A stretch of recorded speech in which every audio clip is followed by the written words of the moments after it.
Balake. Where is Balake at? My name's Blake. Do you want to go to war, Balake? I'm for real. Ron. Ron is in the house with Sterling Tompkins once again. How's it going, man? Good, Ron. I want you to refer to me as Sterling, just because Ron sounds so cool. You don't want me to use your last name? You just want to be Sterling? Sterling, yeah. Just two S's like you on the beginning. I love it. Hey, I feel the need to tell everyone I normally would never chew gum in an interview, but I'm still a little under the weather. I'm trying not to get all phlegmy and everything. I'm told the gum might help, so that's why I got gum in my mouth. Oh. I want to remind everyone, I did the interview earlier this week with Janet Miscavige, of course. Everyone absolutely loved the interview. It got, her channel reached monetization in one day. That's awesome. Wow. I just want to remind everyone, Sterling is the Sterling that we talk about. Sterling is Jenna's brother. By the way, Sterling, I got to tell you, I think of your brother Justin sort of like Bigfoot and the Loch Ness monster. Yeah. Some people claim he exists. Some people claim to have actually seen him before, but I think most people are just making him up. I don't know that. I don't know that he exists. I think you and Jen are making him up.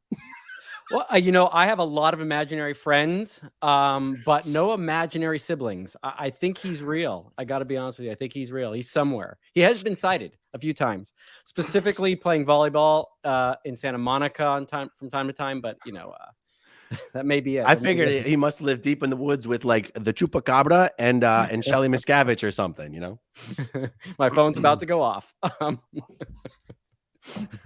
Hey, real quick, I actually have a brand new sponsor, and I just recorded my first ever ad for them last night, and I want to show it real quick. Do you mind?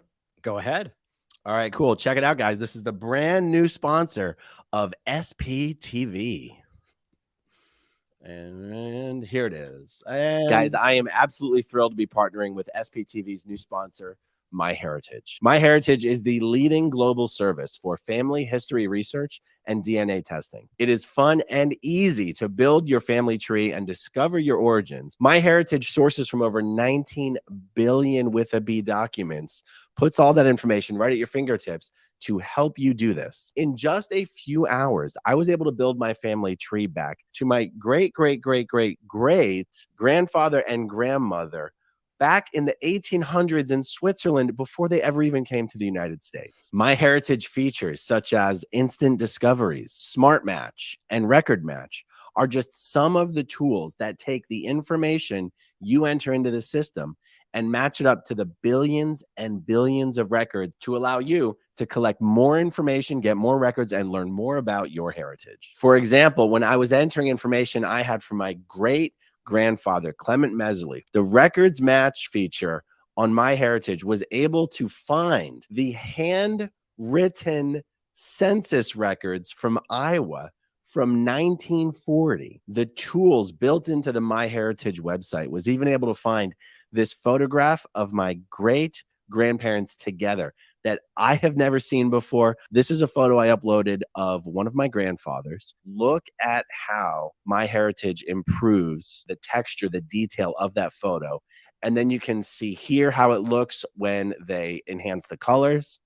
And then you can see how it looks animated. Here's the photo of my grandparents. You can see uploaded in black and white. And then you can see how it is enhanced. And then you can see it with the colors added. Absolutely incredible. Sign up for a 14-day free trial and enjoy all the amazing features that MyHeritage has to offer. And if you decide to continue your subscription, you'll get a 50% discount. So click that link now in the description down below. That's pretty cool. Oh, I can't hear you. You're muted.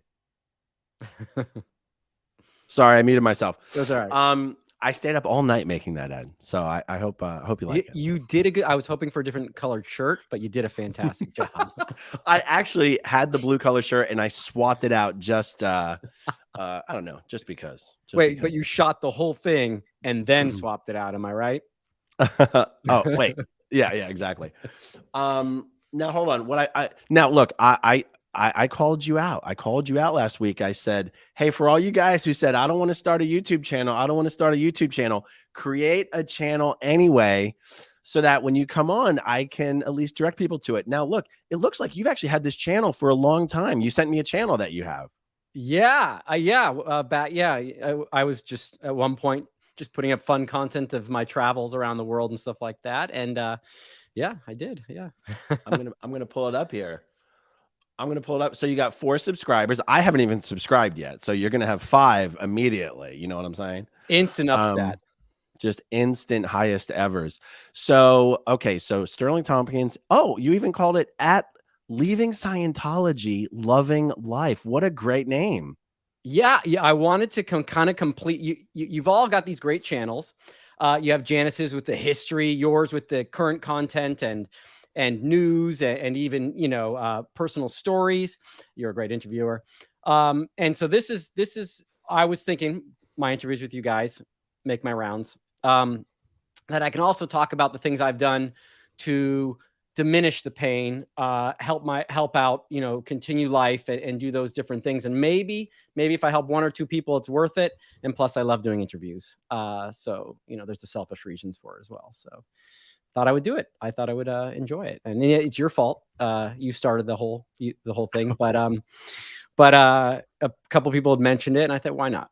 Why not? Well, so let me ask you, and if you just said this, I apologize, but how do you plan on using your channel moving forward? Like, are you like, if we do this, do you want me to send you this video file and you can upload it to your channel, or are you trying to like how do you want to use your channel?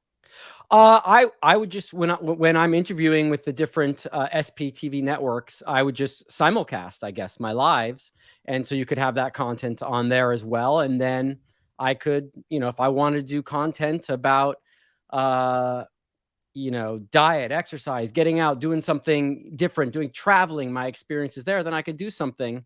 So it's a mixture of the information. And that may be crazy. That may be stupid. I may get no followers for it, but it's going to be enjoyable for me. I've got the extra time, you know, better than sitting at the couch watching TV. Why not create some content rather than just sit there watching content full time? That's awesome. And just like I told Jenna, like the same, what I told Jenna applies to you as well. Like, so many freaking people know you who, for example, don't know me. Like, it's exactly what I said to Jenna. I consider we're part of the same generation, but the people like do they call it a Venn diagram? I don't know. The people, like, we are all known by so many people, but not the same people necessarily. Right. Yeah. So you might have 20 people who pop out of the woodwork who's like, oh shit, Sterling's doing shit. I want to do a chat with Sterling, who would never reach out to me because they don't know me from Adam. They don't know me, you know? Right. Yeah. And I had, by the way, you asked last week, had I had anyone come out of the woodworks, and I have now. I've had, like, you know, at least 5, 6 people completely come out of the woodwork. I've had my family members call me. And so it's just been, I don't know. I think the only word is therapeutic to some degree. It's been, and I've enjoyed it. And I did interview with Claire, and I haven't spoken to Claire in such a long time, and it was so nice to talk to her again. She's such a sweet lady. Did you guys did a Shelly Miscavige chat? We did, which was interesting because I don't have a ton of interactions with her, but just a few important and nice ones. But it was a good interview. You know, we'll see if she posts it. Hopefully she does.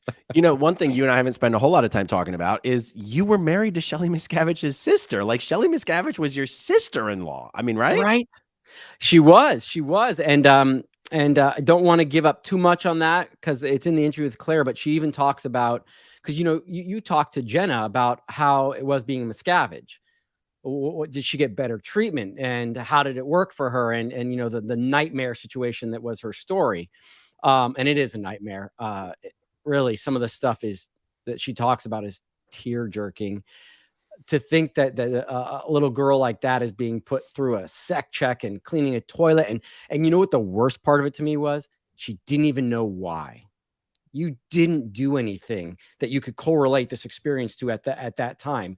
To me, that's a psychological torture beyond any. Just not knowing. The mystery sandwich of it is just horrible. But so I talk a little bit about how did Suzette, what was her relationship from my experience, because I was married to her for 8 years. You know, how did Shelly treat her own sister? And but I'm going to leave it at that because I don't want to explain that whole story. I explained a little bit of it in the interview with Claire. Which is kind of a fascinating piece of information. I do think people really close to people with power, though there were some privileges. I think when air cover, when certain individuals of that family go down, they become open targets. And that's actually what we're going to, most likely talk about today, because Jenna has an integral part in that. And I know that she also, when Biddy was removed from her position in 1996, it was open, it became, just let's go after any of the children. Let's investigate them. She talked about her investigation and sec check when Ronnie and Biddy left. She also got investigated when Biddy was removed. I'm not going to tell her story. I don't believe a lot happened, but I do remember when I spoke to her about it, I found out that the very same day I was put on the meter and sec checked, she was too, but she was down in Florida at the time. And so we'll talk about that. Because that would be probably my most horrific experience there. But before we get into all that, I want to say, hey, you got Jenna 9,000 subscribers. I'd be happy with half of that. So if y'all want to get out there and support a Tompkins and see if Tompkins can compete with the Miscavige, I'm up for it. You know what I mean? I'm up for it. Knock yourself out. Well, you already got about prove that it's not just the name. I know, right? Well, you got about 70 subscribers in the last couple minutes. Hey, my stats are way up. I saw some people in the chat asking for a link.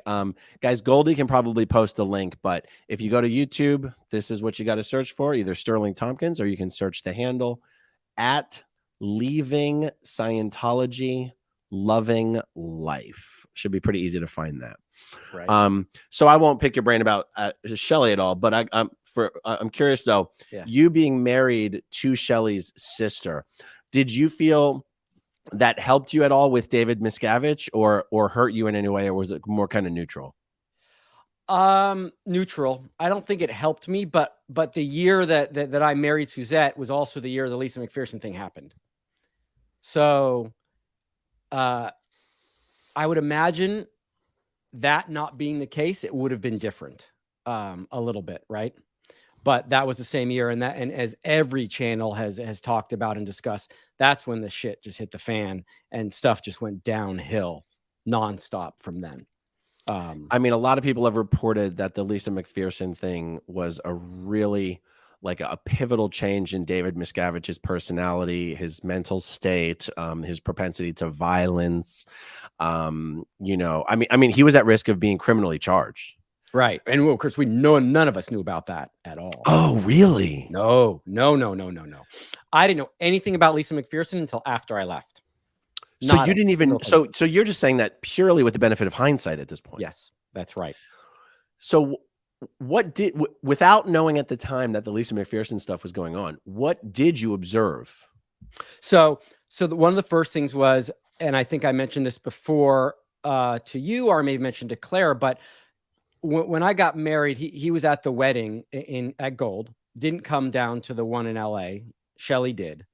But I also noticed that his whole attitude towards me, I believe he sent me I think I sent him a thank you letter for the gift to him and Shelly, and he responded back something along the line, well, how long are you gone for? When are you coming? Like a little bit of a slap in the face about me taking the time to go on a honeymoon, which was 2 days to Catalina, which sucked. It was raining the entire time. It was so bad. But I just noticed a change in his attitude towards me. And from that point on, my relationship with him was never good. And we'll get into today the story I've been kind of saving to talk about just on your channel, which is how and why I left SEMO Gold and got removed to grounds, because you have to arguably do something pretty terrible to get put in grounds. If you look at the company I kept in grounds, all those people, Spike Bush, all those people did something pretty, in their books, dastardly to get there. Spike Bush was, the one that audited Mary Sue Hubbard and knew all of her deepest, darkest secrets. So they put him in grounds so he would never leave. And so he had a cushy job and he just could do his thing from day to day.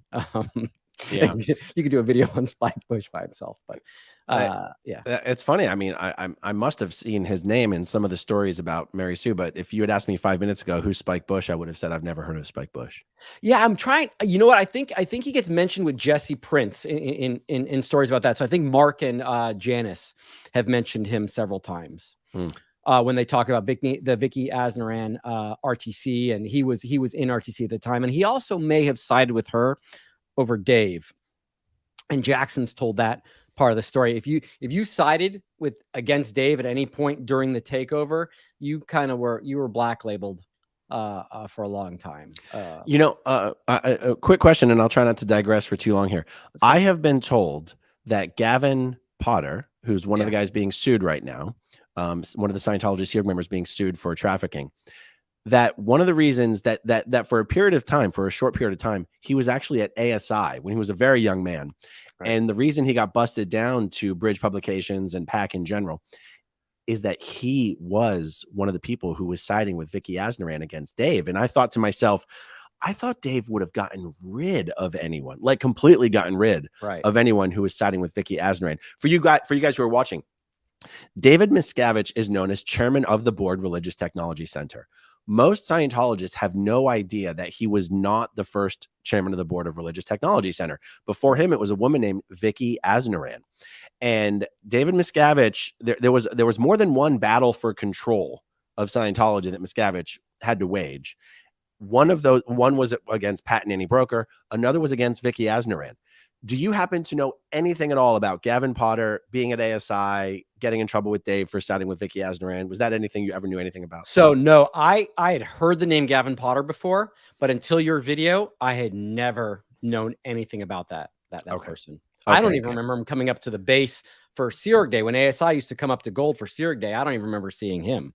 I think Gavin was fired into ASI either to help get Terry Gambeau removed or to fill her shoes after she was removed. So it wasn't, I don't even know for sure that he was like officially ASI staff. He might've just been fired in on some sort of a mission from Dave or something into there. Like it's not even entirly clear.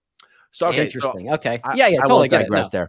So no, but it's part of the story. It's part of the narrative of where we're talking about Dave and how things work there and the destruction or whatever it may be. So it's relevant to that, obviously. Yeah. Okay. So since you framed what we're about to talk about as how you left CMO Gold and went into Grounds Gold, can you just define that for the people watching? What is CMO Gold? What's the significance of it? And what do you mean by Grounds? Wonderful. I'll do that. So I'm talking about Golden Era Productions, which is the film studio that's in Riverside County. And Golden Era Productions, while in the public face, it's Golden Era Productions, it's really actually in management and Golden Era Productions. So on that property, it included RTC, CMO Int, Executive Strata, and Golden Era Productions, and CMO Gold. So because Golden Era Productions was its separate organization, you had a separate CMO unit, even though CMO Int was right there. Nobody knows what CMO means. Oh, okay. Commodore's Messenger Organization. Nobody knows what that means. Oh boy. Okay. So I forget I'm not just talking to you. And if you really want the history on all of this. Nobody wants the history. Okay, start again. Lives are awesome. Okay, so I'm not going to get into the history, but the CMO, and we're just going to stick with that abbreviation. That is a management group that was located. So they don't physically do the work. They manage the people that do the work. They run programs. They run policy. They direct certain activities and actions into the units. Can I jump in? Can I jump in and do okay? Yeah. So please do. I'm drowning. So CMO stands for Commodore's Messenger Org. It has a historical significance because the original Commodore's messengers were L. Ron Hubbard's personal emissaries. They would personally run messages for him. And if you were a Sea Org member, you were told if you're speaking to a messenger, who for the most part were teenage girls, you are speaking to L. Ron Hubbard, and you have to speak to them with the same as if you were speaking to L. Ron Hubbard. So the messengers or anyone in the CMO had incredible altitude and authority in Scientology. After L. Ron Hubbard was no longer, let's just say, on the lines managing anything. The messengers basically became the senior most management entity in Scientology. And so what you have is you have the mother church, which we'll just call Church of Scientology International. But over the mother church, you have the Commodore's messengers. And in present day Scientology, the job of the messengers is to make sure that management is there and managing. So David Miscavige, running RTC, basically uses the messengers to run Scientology. So when you have Golden Era Productions, the staff of Golden Era Productions, their job is to do the job of Golden Era Productions. But if you're assigned to be one of the Commodore's messengers assigned to Golden Era Productions, you are essentially L. Ron Hubbard's emissary there. Like, you're not technically a staff member at Gold. You're senior to everybody at Gold. And you really only answer to RTC and David Miscavige. So for Sterling to say he was in CMO Gold, he was in the Commodore's Messengers unit assigned to make sure Golden Era Productions was doing what David Miscavige wanted them to do. Right. And every Scientology Continental Management unit has as well a CMO unit assigned to it. And the CMO, I mean, other than David Miscavige and his RTC personnel, the CMO are the most senior members of Scientology management, even though technically they're senior to management. Okay, so you as a young man were assigned to CMO Gold, the CMO unit Gold, CMO Gold.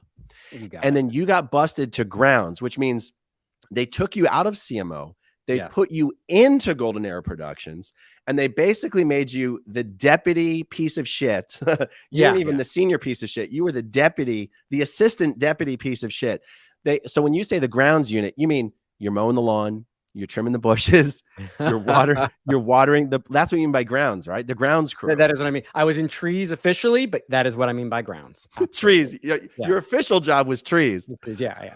Just so you know, in a hierarchy inside grounds, it does go trees, bushes, grass. So I just want to make sure. You're totally serious? You're not kidding? I'm totally serious. Like, yes, just want to make sure that's noted and everyone knows that, you know. So no, I was in trees. You're like, I was in grounds, but bro, whoa. I was trees. Yeah. At one point, we were the face of grounds.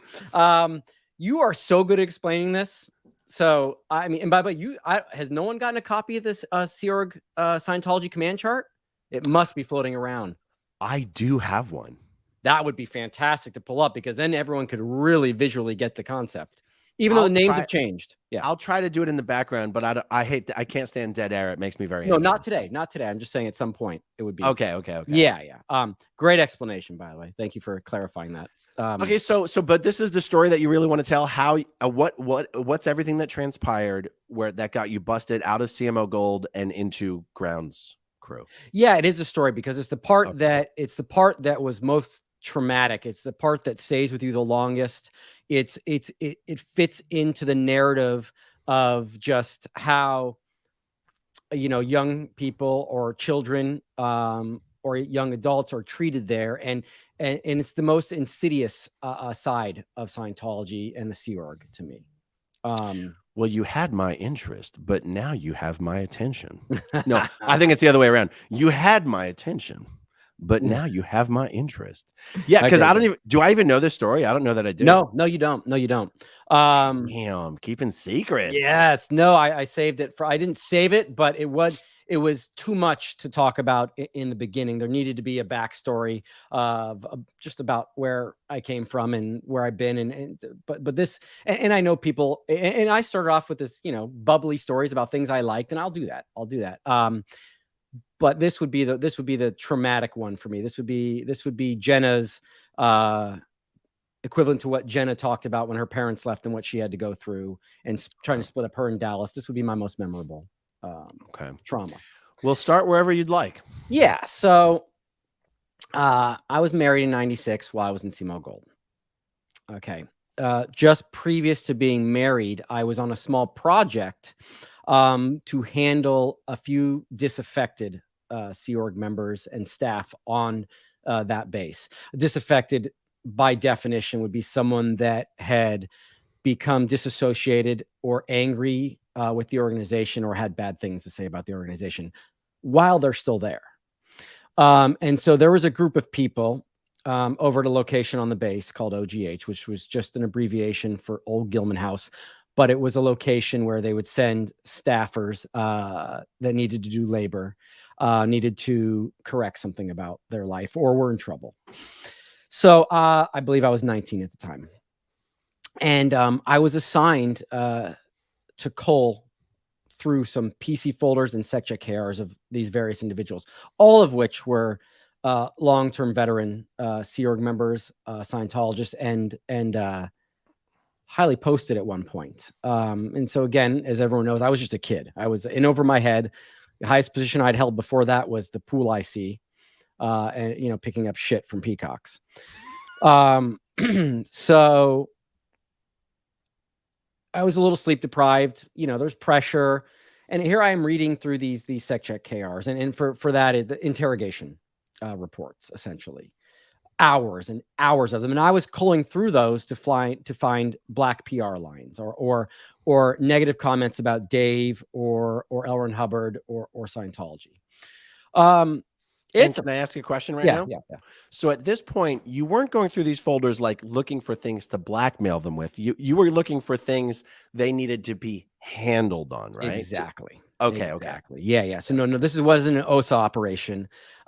This was what lines, and can we fix those lines and find out who other people they may have told, so we can track down, narrow down, and then kind of erase the memory of those through arguably 1984 Tactics, the book, which the book for me most correlates to Scientology, and I'll talk about that some other time. But so here I am going through these things day and night. I am reading about sexual. How far in are we? Can I? You can say anything. Okay, I'm talking about sexual or reading about sexual infidelity, sex acts, positions, just gruesome stuff about people having affairs and how it happened and secret hiding, and then it bounces into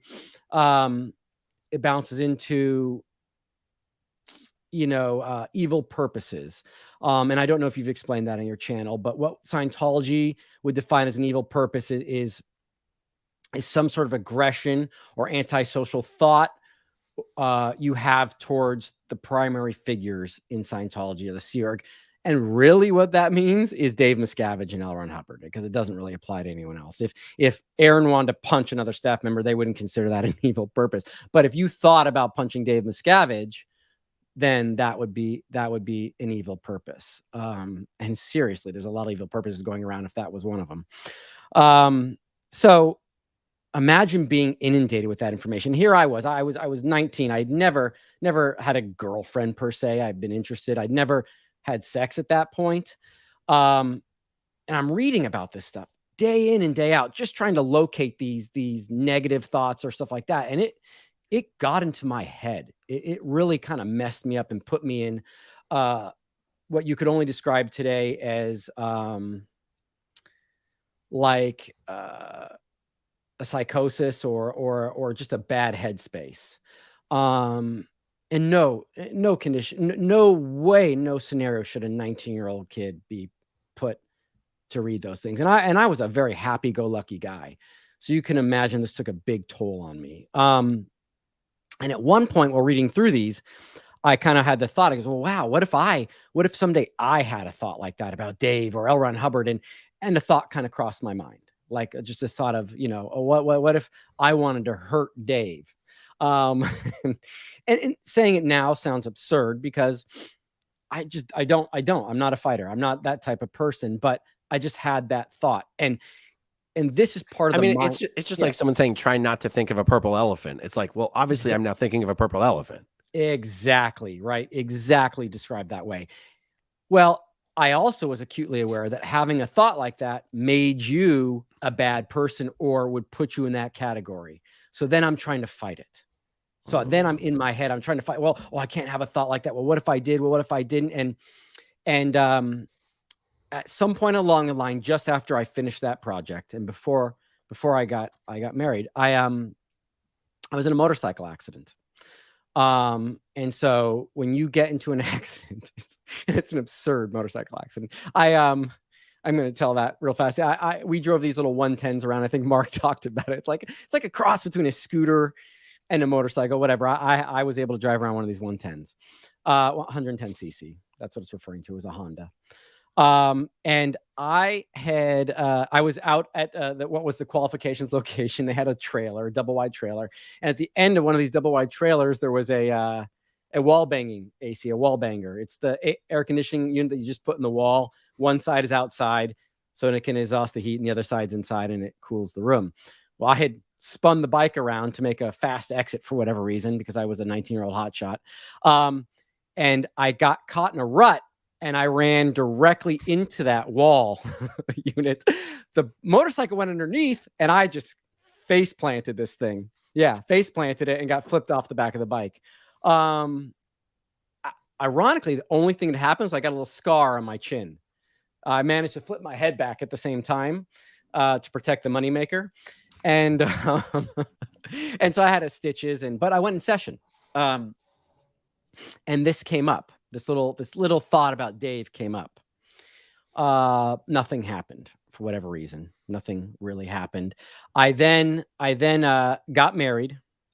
And when you go on your honeymoon, you have to get a leaving and leaves interrogation. I'm just going to call it interrogation because that makes more sense to everyone.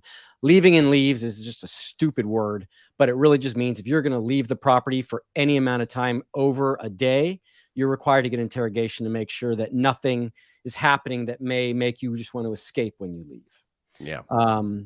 Also overboard and a little bit torturous, because guess what? You've got all this pressure on you because you need to leave. You need to go do this thing. You're getting married. And now you've just got to be like, oh, well, every little thing comes up. If you took an extra paperclip when you shouldn't have, if you forgot to leave your computer and you didn't log out, all these things come up. It is a definite mind fuck.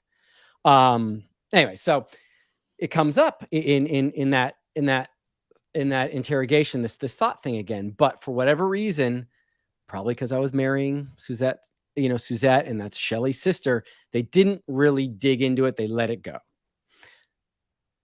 Let's move forward. I get married. I'm in ops. I'm doing all this stuff. And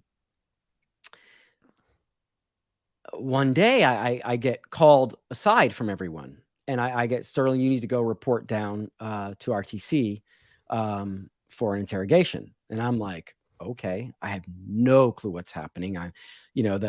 Only someone that's there can understand the butterflies that go through your stomach when you get called for an interrogation. And really because while you're there, you're not, crimes or doing something wrong really doesn't occur on a daily basis. You're just dedicated to your work. You're just doing what you can do to help out. You're not really doing something horrible all the time.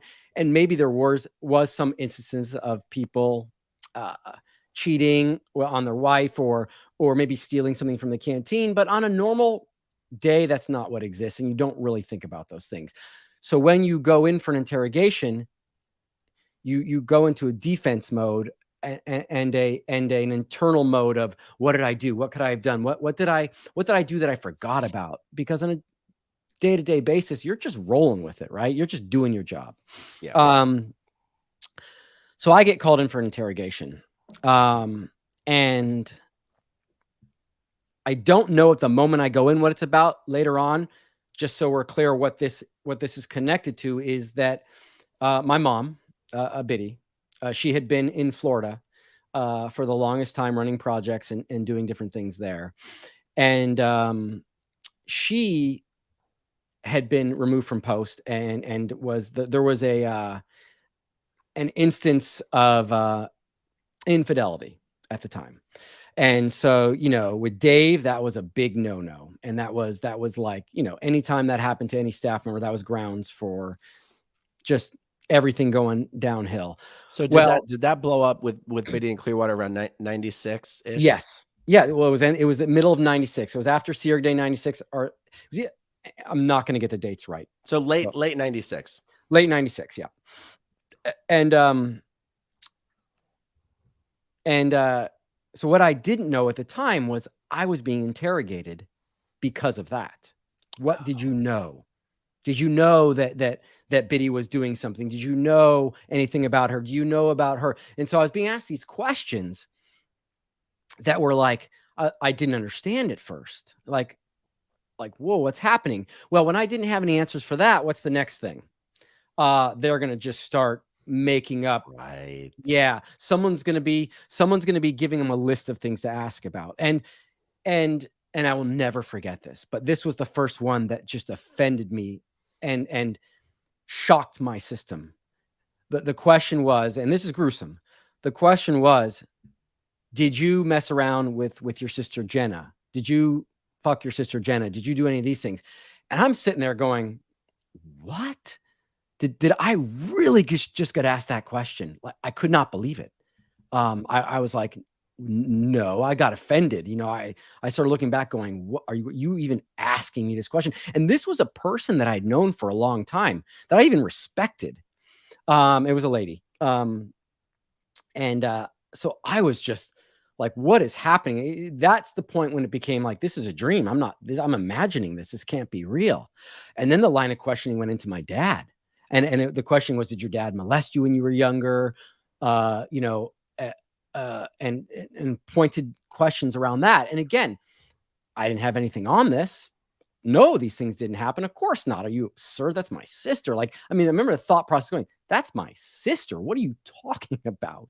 All right. So they went on the subject of Jenna. That didn't read.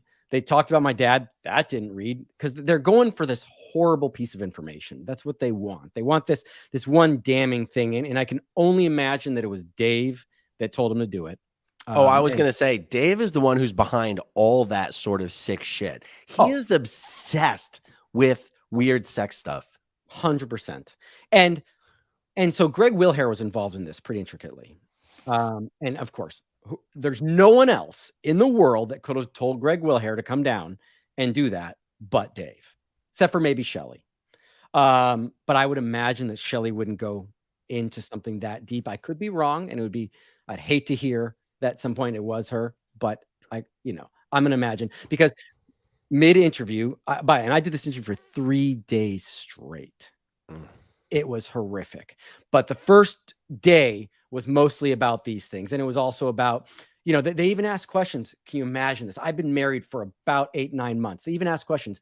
Are you having, are you doing any weird sexual stuff with Suzette? And up until that point, and I can only laugh about this now, I was like, no, I'm not doing that. But wow, I never thought of that. That would be, like, no, man, it's missionary, dude. Like, Sterling's like, wait, is that an option? Yeah, that's on the table. Hang tight. Am I doing this wrong? And I don't want to laugh too much at it because it's pretty horrific, but I will laugh at that particular scenario because it's a little bit like, what? Sorry, can I have to apologize. I need to answer this real quickly. Yeah. Oh, go ahead. You know me and my go ahead. Here, put yourself on mute and I'll do a little bit of talking. Okay, great. I will. How do I put myself on mute? Here we go. So guys, and I wanted to say this, but I didn't want to, interrupt Sterling's story. One of the things to consider on how these security checks, these interrogations, these metered ethics interviews go is it's not enough for you to answer the question. So if they said, hey, when you were little, did you ever mess around with your sister? It's not enough for Sterling to go, no, of course not, and then move on. The auditor or the interviewer or whatever uses the meter as an interrogation tool. And the meter might very well give some sort of a reaction. And you can unmute yourself, Sterling, but I'll just finish this little explanation. Yeah, go ahead. This is how these interviews go. And this is why they're so psychically damaging. Is if I'm the interviewer, I go, hey, Sterling, did you mess around with your sister? And you're like, no, of course not. And I go, well, take a look. What did you think? I'm not allowed to say that read on the meter, but I can go, what did you think of when I asked you the question? And now all of a sudden, mentally, you're on the defensive where you look like you're hiding something because the auditor's asking you for something you don't have to give. And they're not accepting your answer that there's nothing there. And it's also used as an interrogation technique to make you divulge other stuff, because anything you divulge is going to be less disgusting than what you're being asked about. Right. And this can go on for hours and hours and hours. You could have someone like Sterling, who's born and raised in Scientology, be asked in an interview, were you sent here by the CIA? It's an insane question. It's not even possible. But depending on what the meter goes, the auditor is going to go, well, take a look. What are you looking at there? What are you not telling me? And all of a sudden, you're on the defense about whether you're a CIA plant. Anyway, I just wanted to explain that to people, because I swear to God, I don't think the e-meter gets enough credit for being one of the most psychologically damaging tools and aspects of the Scientology experience. It's crazy. Yep, 100%. And once you figure out that it's actually infallible and it's not really, you mean fallible? Really fallible, yeah, it doesn't work, then that's the end of that sort of hypnotic brainwashing and leverage. Because when I did leave, I was on the meter getting sex check again, and I just Jenna stepped on the cans, I stepped on the auditor. I literally made up an entire story and got him to totally acknowledge it, and the needle was floating and everything like that. And then at the end, I said, I made that entire story up, and guess what? He goes, "You're a fucking idiot," because I made the entire thing up, and the needle really read. Yeah, that thing does not work. And then I walked out, and that was the last time I ever got an interrogation, because it really doesn't work. Wow. Yeah, so I'm going through 3 days of this. Okay, after the first day of the gruesome stuff, even the questions about my father, it was referring to something they knew about my dad that I didn't know when they asked me those questions. Had I been molested as a kid and different stuff like that? And it was so much of an affront to me. I'm like, this is my dad you're talking about. And I was like, and what does that have to do with anything in the world right now? But being brainwashed at the time, I got offended, but I kind of let it just go. I didn't really register with me until later on, when I found out some other information, or when they tried to turn me against my dad and use information. But just so that people understand, your dad at this time was also a Sea Org member. It's not like he was some non-Scientologist that Miscavige was just trying to drag through the mud. It was one of the most dedicated Scientologists there are. Yep, he was.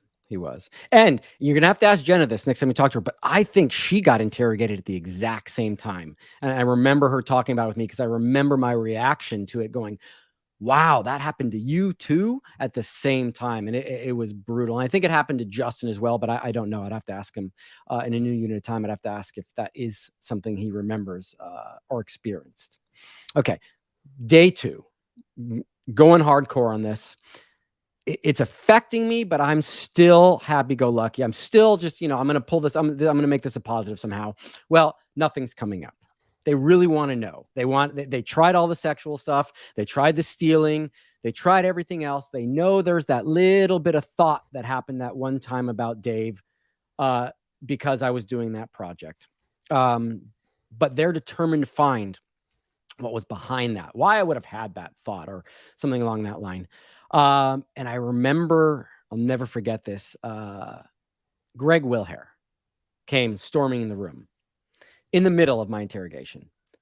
Interrogation was stopped, and he looks and he yells. I mean, and he could yell. He goes, "You motherfucker.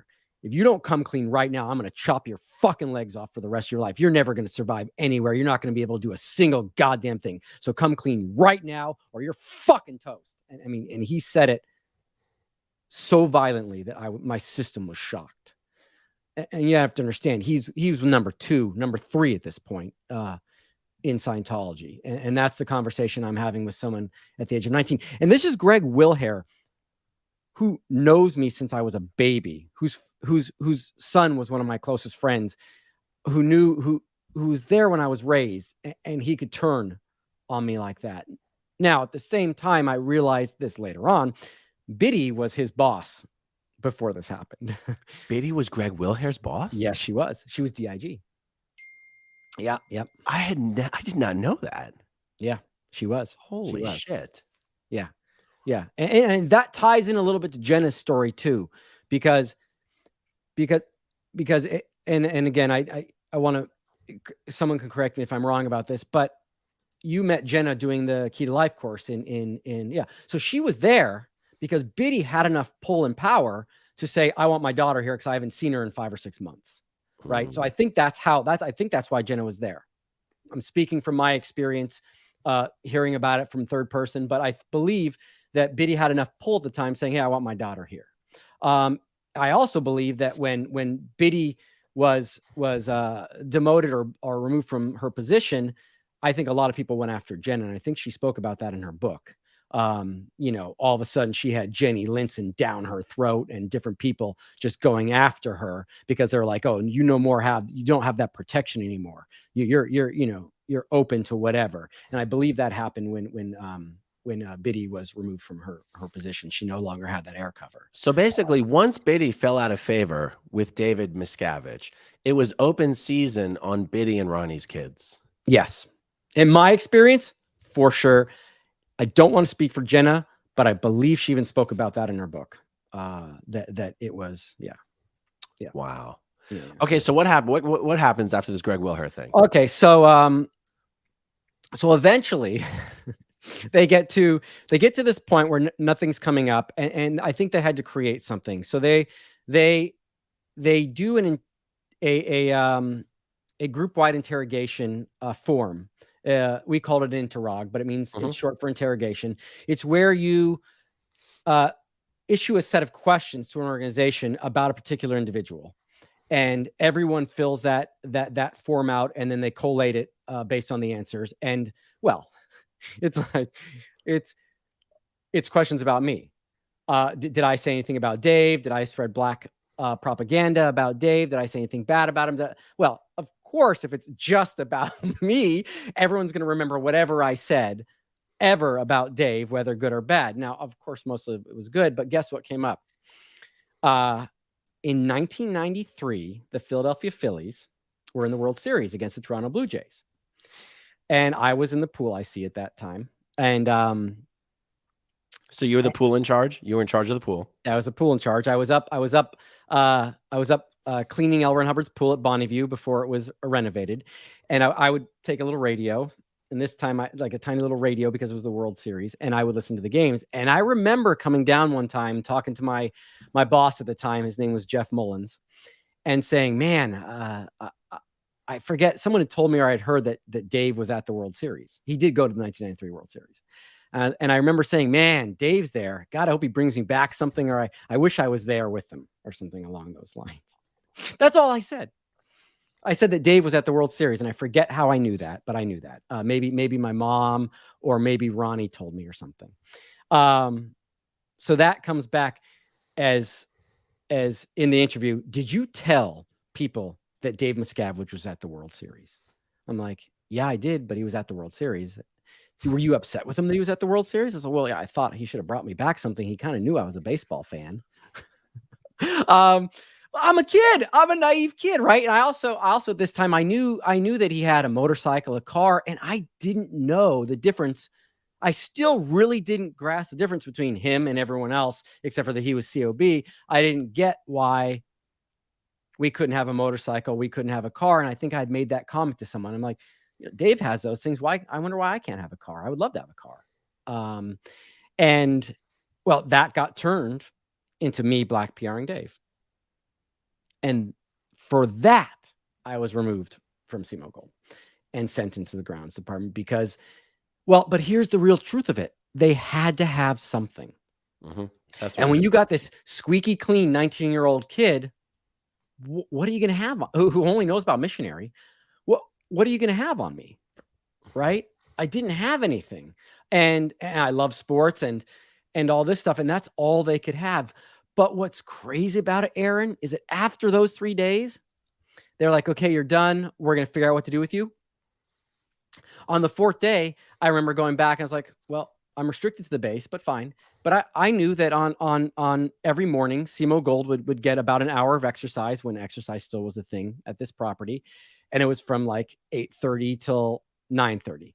Well, I went to go play basketball the next morning after being interrogated for 3 days. And I remember showing up on the basketball court and being like, so, whose team can I be on? And one of the people came up to me and said, Sterling, you can't play basketball with us anymore. Do you realize what you've done? And I still hadn't realized what I had done. The how me telling about the story about Dave going to the World Series, or even saying I wish I'd had those things, didn't occur to me to be in any way against any rules of the group or something that was horrible. It was just me and my big mouth, or talking about something. I'm sure everyone watching this video is still confused as to what the problem is. And so was I at that. Right. Yeah. So was I. Sterling, let me ask you a question here, though. Because I understand, I've seen this a million times in Scientology. Once they decide you've got to be taken out, it doesn't really matter what you confess to. They're going to get you to say something they can use against you. I'm not clear on what it is that made someone decided they had to get you.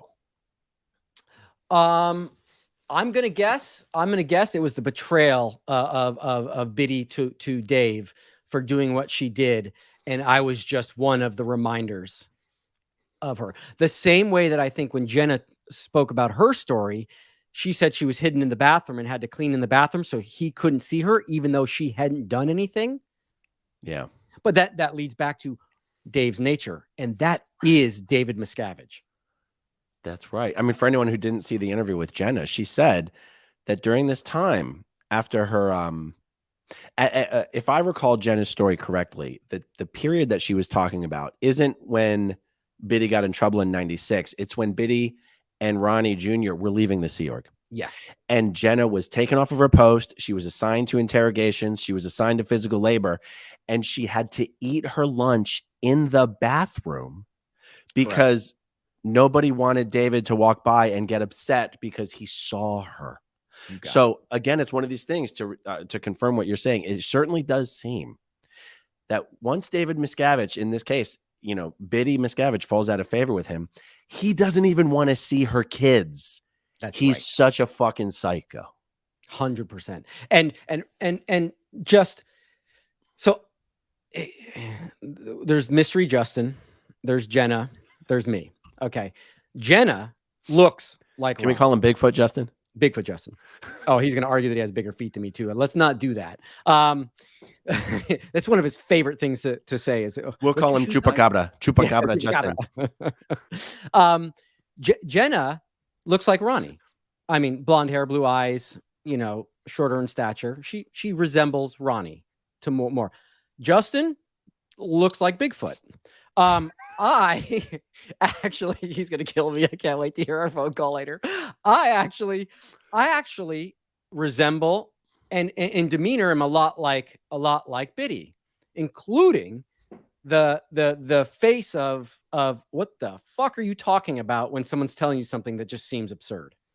Oh, you have like a WTF face or something? Yes. And so she had the same thing. And I know that Dave saw that in me. So I can only imagine that had something to do with it. But yes, he went after the children. First, to find out if they knew what happened with her. Second, to find out because Dave would do this. They must have crimes. That's right. There's no other explanation for it. And that auditor, and I think Claire's spoken about this, that auditor has to find that. Otherwise, their neck's on the line. Hey, let me ask you, who was, I know, and we're not throwing shade here. Yeah. Just so that some people like to know the characters involved. Yeah. Who was the poor auditor assigned to do this with you for 3 days? I can't remember her name. I'll give it to you in a second. Nope. Cannot remember her name. Bitch. Well, why? Because not that significant in my head. But Claire will know. I thought you said you really, really liked her. I found her to be genuinely nice. And she actually did not turn until that Greg moment. Oh, I thought you meant like you knew her in life and liked her. You just meant you liked her from your experience with her. She was like a straight shooter. Yes. Okay. Yeah. All right. I won't be. Yeah, I know it's hard to explain. So I say that about so many people, but what I can say about her is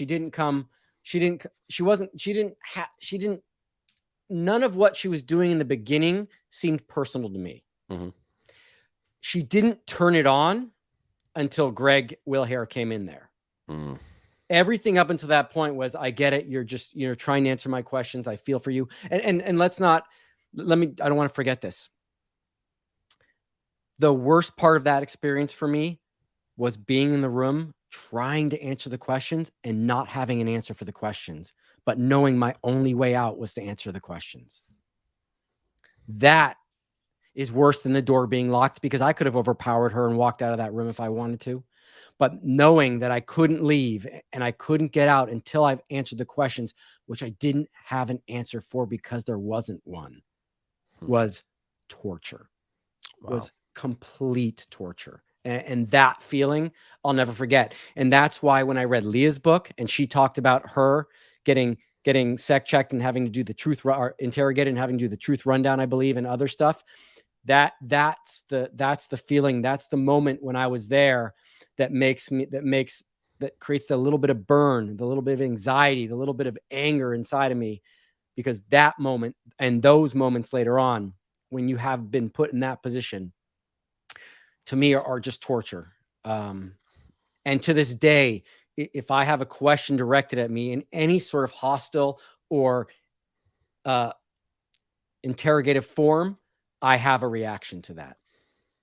I still do. And I try to understand that in this world, in the real world, 99% of the people you speak to are not going to talk to you like that. And they're going to be kind, and it's going to be a genuine question. And I have to convince myself of that, because even if the person I'm talking to, I know likes me, loves me, is a good person, is good natured, but they slipped up and asked a question in that way, my reaction is to be defensive and fight against it and answer it. So can I tell there you you go. something There's my crazy? trauma. Can I tell you something crazy? What's that? As a young, because I had so much of that anxiety experience as a young teenager, 12, 13, 14, 15, walking into the ethics office, walking up to the receptionist, that feeling of anxiety, the desk, the level that the desk was at, the uniforms that SEERG members wear. I get anxiety walking up to bank tellers. Wow. Because it feels like I'm walking into ethics reception.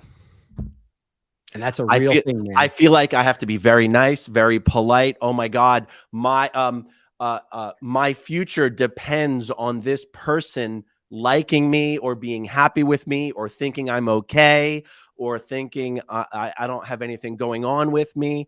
I have that weird thing just walking into banks. I don't even know how to explain it. No, I mean, I just did try to explain it, but you did, and I understand that, and that's the exact same thing I am talking about. It may be in a different form, it may be slightly different in its details, but it's the same feeling. It's the same. Essentially, it's PTSD. I would, with no better definition, it's PTSD, right? It may not be an ordnance exploding at your feet, or you're in a Humvee getting shot at, and I don't want to compare it to the experience of war because it's not, but it's a mental PTSD. It is a torture to some degree that you had to go through. And you say you never went up the bridge. After this experience, I could care less about going up the bridge. If someone offered me auditing, I'd be like, no, I'm good. Thank you so much. I never wanted to do it again, because not being able to answer a question that you're being asked, but knowing that your livelihood depends on answering that question, is absolute torture. Yeah. You know, I also want to comment that what makes, I think, what you experienced in that session even worse is that your auditor in that case, was it a session or an interview? It was a straight up interview, no session. So it was, So your ethics interview. I bet if your needle had floated on the question she was trying to get answered, she wouldn't even have told you, because she would be in trouble for not getting you to spill your crimes. She's not allowed to just carry on. So like she's putting you in an impossible situation. And she also happens to be in an impossible situation because Greg Wilhair just kicked in the goddamn door and essentially demanded by proxy that she get you to confess. But by demanding you confess, he's demanding she gets you to confess. Right. So you're both screwed. We're both stuck in a rock and a hard place, right? For an Eastern phrase. This is a perfect example of how things like auditing, tech, whatever, is even worse and more abusive at international management than it is at the lower levels. Because when I first heard, I mean, look, a lot of abusive shit happens at the continental levels. Yes. I was never any higher than the continental levels. Yeah. But when I first heard these kinds of crazy stories, like someone kicking in a fucking door in the middle of something, I thought that couldn't possibly be true, because that's so crazy. Even in Scientology, that would be so crazy that couldn't possibly be true. And yet everyone from international management has these fucking stories. Right. Like the idea, and the only reason I'm being a little long-winded about this, Sterling, is because the only reason I lasted as long as I did in the Sea Org and in Scientology was my sincere belief that no matter what I was experiencing, everything was better up lines. No matter how bad my day-to-day life was, I still thought David Miscavige was the best thing, and that the closer you were to David Miscavige, the better things got, and that the only reason my experience was shitty is because I was too far away from Miscavige, and if only I could get closer to him, things would get better. Yeah. And I only wonder how many other people feel the same way, because they don't understand that whatever they're experiencing, no matter how bad it is, that's the trickle-down effect, because it's so much worse the higher up you go. Right. Which is why so many people have a hard time believing it when you tell them. There's no way. It's got to be. And there's an irony to that too. That is just, it's just slap you in the face. If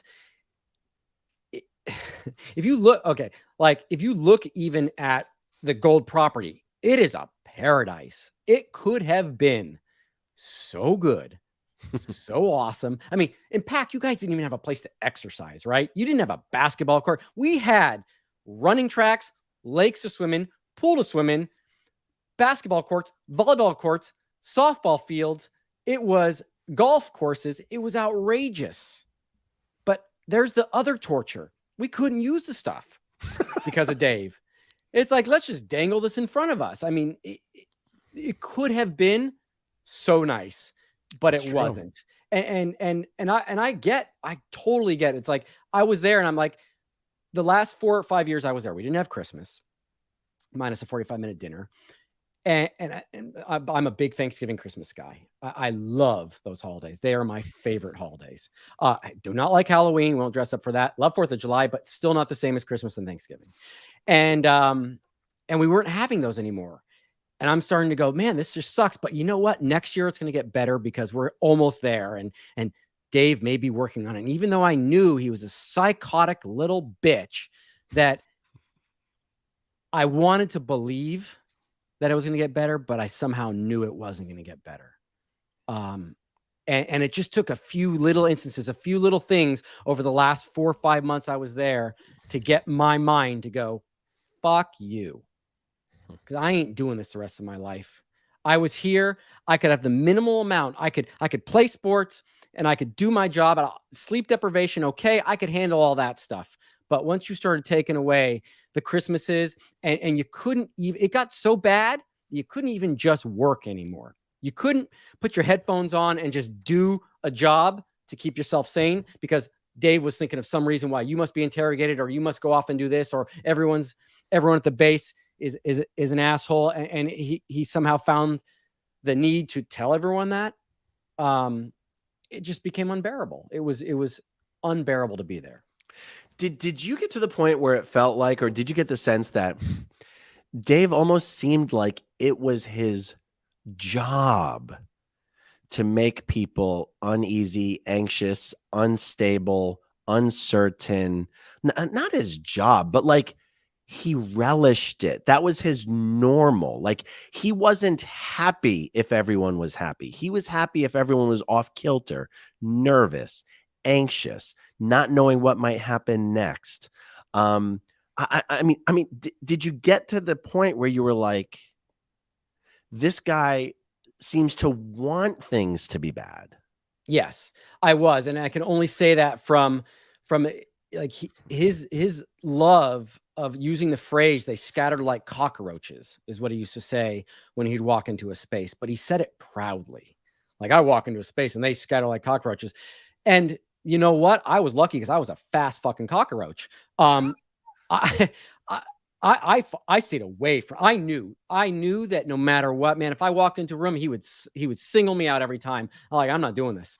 So I remember running up to the office building much later in the mid 2000s, 2003, 2004, and I would or 2002, 2003, and I would open the door to CMU, and I would just crank it open just a crack to see if I could hear or see him. And if he was there, shut the door. I have to go back across the property to go find something because I did not. And mind you, the worst thing to do was when he was yelling at someone else to walk in, because when you walked in, he turned his head and everyone else turned his head, and now you were the center of attention. So don't ever be the last guy in the room. That was death, for sure. Yeah. Funny little anecdote. Yeah. Just because sometimes I forget that I actually have any personal, even remote personal experience with this. There was a period at Flag when me and my brother were there where my brother was considered sort of a little superstar because he was like the first person to finish the metering course. Oh, wow. And Shelly had to personally pass those videos. So Miscavige knew who my brother was. He didn't know who I was, but he knew who my brother was. Unfortunately, we're identical twins. Similar story, by the way. Right. That's right. Yeah. My brother was walking down Fort Harrison Avenue towards the WB, the West Coast building. Do you know which one that is? Yeah. Well, Okay. no, but I've heard of it. Yeah. Dave's offices were there. Okay. Now, David Miscavige, unbeknownst to my brother, was in a car driving the other direction. Now, my brother would never know that. He's not like looking through windshields. He's probably not even paying attention to anything. As Dave is driving towards my brother turns around and walks the other direction as if he'd forgotten something. Oh, shit, I forgot something from where I was just coming from, right? Yeah. And then once Dave had driven past, my brother turned around and continued walking where he had been walking. So it was almost like one of these things like, oh, shit, I forgot something. And it's like, oh, I do have it. And then you continue on, right? A complete coincidence. Total coincidence. Yeah. My brother was called in for an interrogation to find out why he was trying to get away from Miscavige while walking down that sidewalk. The arrogance to even think that person was reacting to you is extreme. Exactly.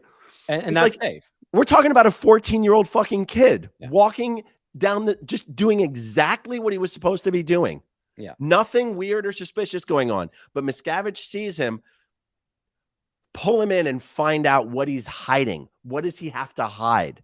Let me tell you, you bring in a 14-year-old boy and interrogate him on something, you're going to find some things he's hiding. Yeah, for sure. Yeah. Humiliating.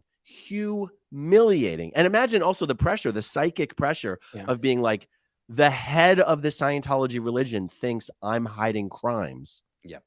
Because of something I didn't even do. No.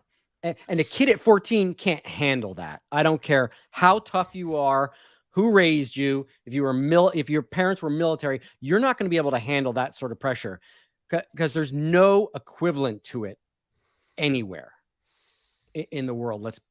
To be honest, I can't imagine it. I mean, unless you bumped into a president once and he told the FBI to pull that kid in and interrogate him. Why was he walking on my sidewalk? But that would never happen.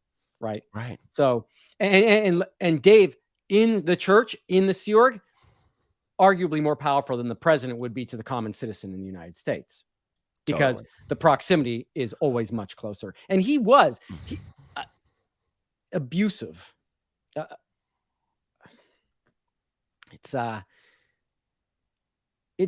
sad to see, because there was so many people I knew too that I also respected and were good people, and to see how he, I wasn't there all the meetings, but I got to see a few meetings where he just browbeat the shit out of people.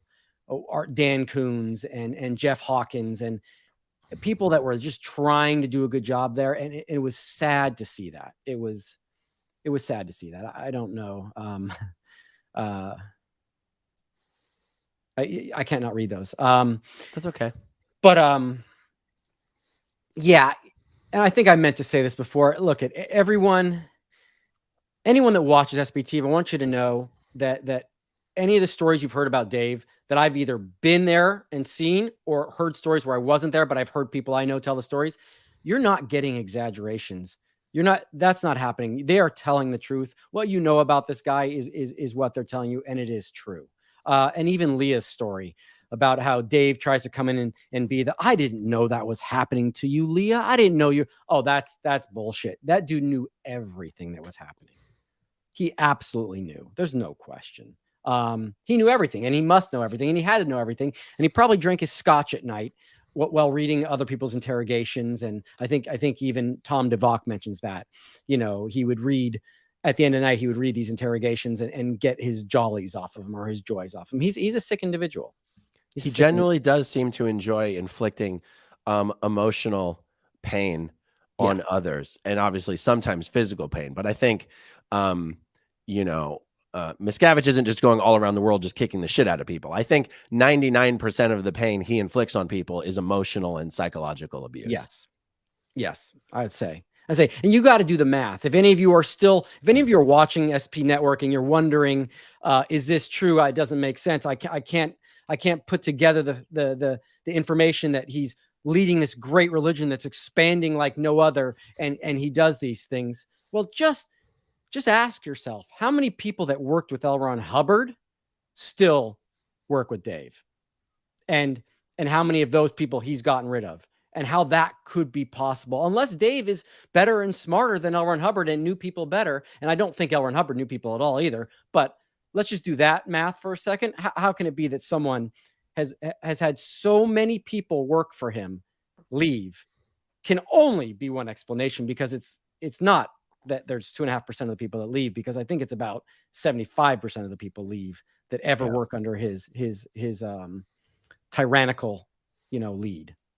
And it is amazing to consider that when you're dealing with Sea Org members who are arguably dedicated to their cause about as much as anybody can be dedicated to anything, and you consider just how horribly you have to treat those people, or how horribly or small, how horribly you have to make them feel, or how small and tiny you have to make them feel, or how worthless you have to make them feel in order for them to leave something they've dedicated their entire lives to.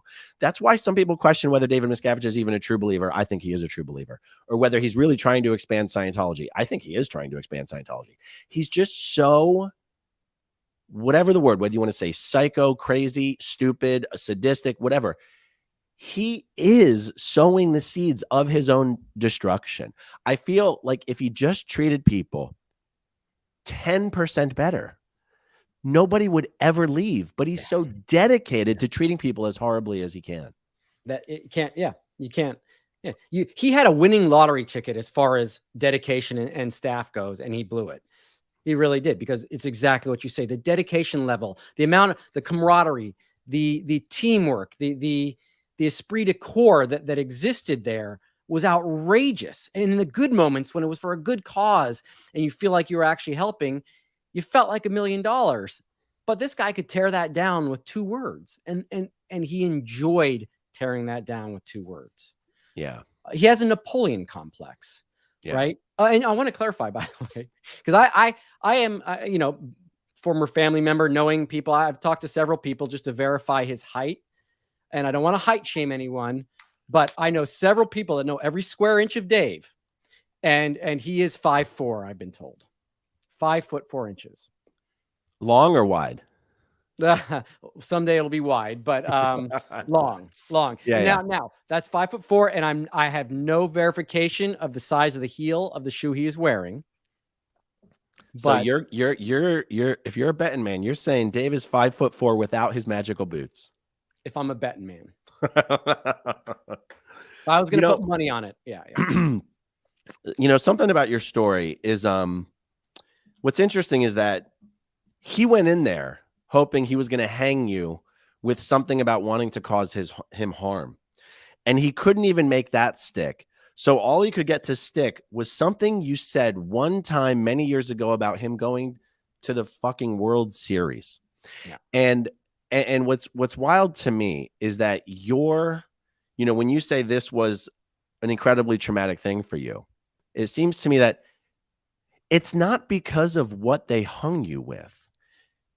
It's the situation they put you in. This impossible, like, mentally scarring situation of being tried for something you didn't do, being put in a situation where you can't get out of it. It's like when you're being waterboarded, but you don't have the intel. Right. right? Like when you say this was the worst thing that happened to you, it's not like, oh, I was so ashamed because they took me out of CMO Gold. It doesn't even sound like that's what did it for you. Doesn't even sound like that's what made it bad for you. No, not being able to answer unless you've experienced it. It's hard to put into words. Not being able to answer a question in a scenario where your livelihood depends on it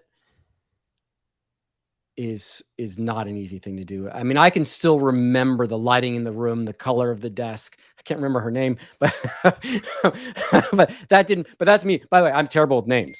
So, and I've admitted that to everyone I know. Yeah, it's something I'll never forget. It's still there. And I don't talk about it a lot. And I don't think I've divulged that particular information to anyone in over 15 years.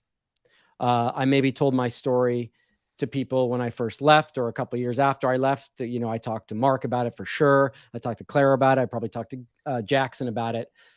Talked to my mom about it.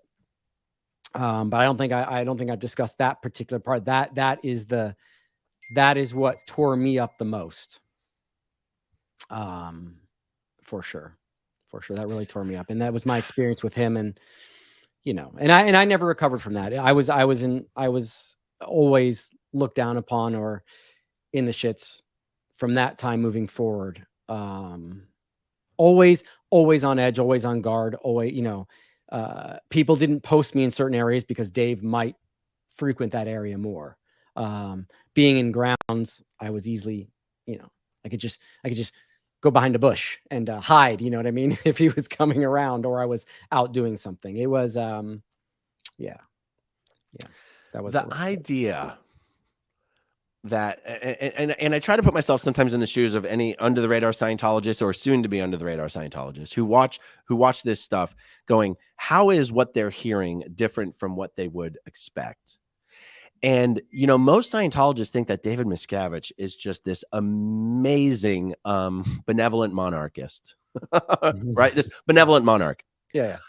And, you know, he's got everyone's best interests at heart. He's got, you know, the well-being of mankind at heart. He's got the expansion of Scientology at heart. And it's like, contrast that with someone who declares open season on his sister-in-law's children because he's upset with her. And he goes after you and he goes after Jenna. And I don't know if Justin has a story of his own that coincides, you know, with these times. But it's like, even I, ex-Scientologist Aaron, would not have guessed that Miscavige was that vindictive. And you're like, Jesus, by now you still wouldn't have guessed that. This is like next level shit. Yeah. I'm going to go after my sister-in-law's kids who've been born and raised in Scientology, are dedicated Sea Org members, and I'm going to take them out for no reason at all, just to make them feel like shit because it makes Dave feel good. Yeah. I mean, this is like boiling bunnies crazy. Yeah. And if there's a question, about that, in 2004, I mentioned this when I actually left, he told the interrogator to check if I was a CIA plant.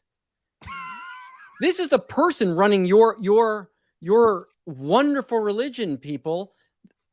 He who knows exactly who I am and who birthed me and my parents, he actually wanted someone to put me on the meter and ask if I worked for the CIA and if I was spying on Scientology from my position in trees.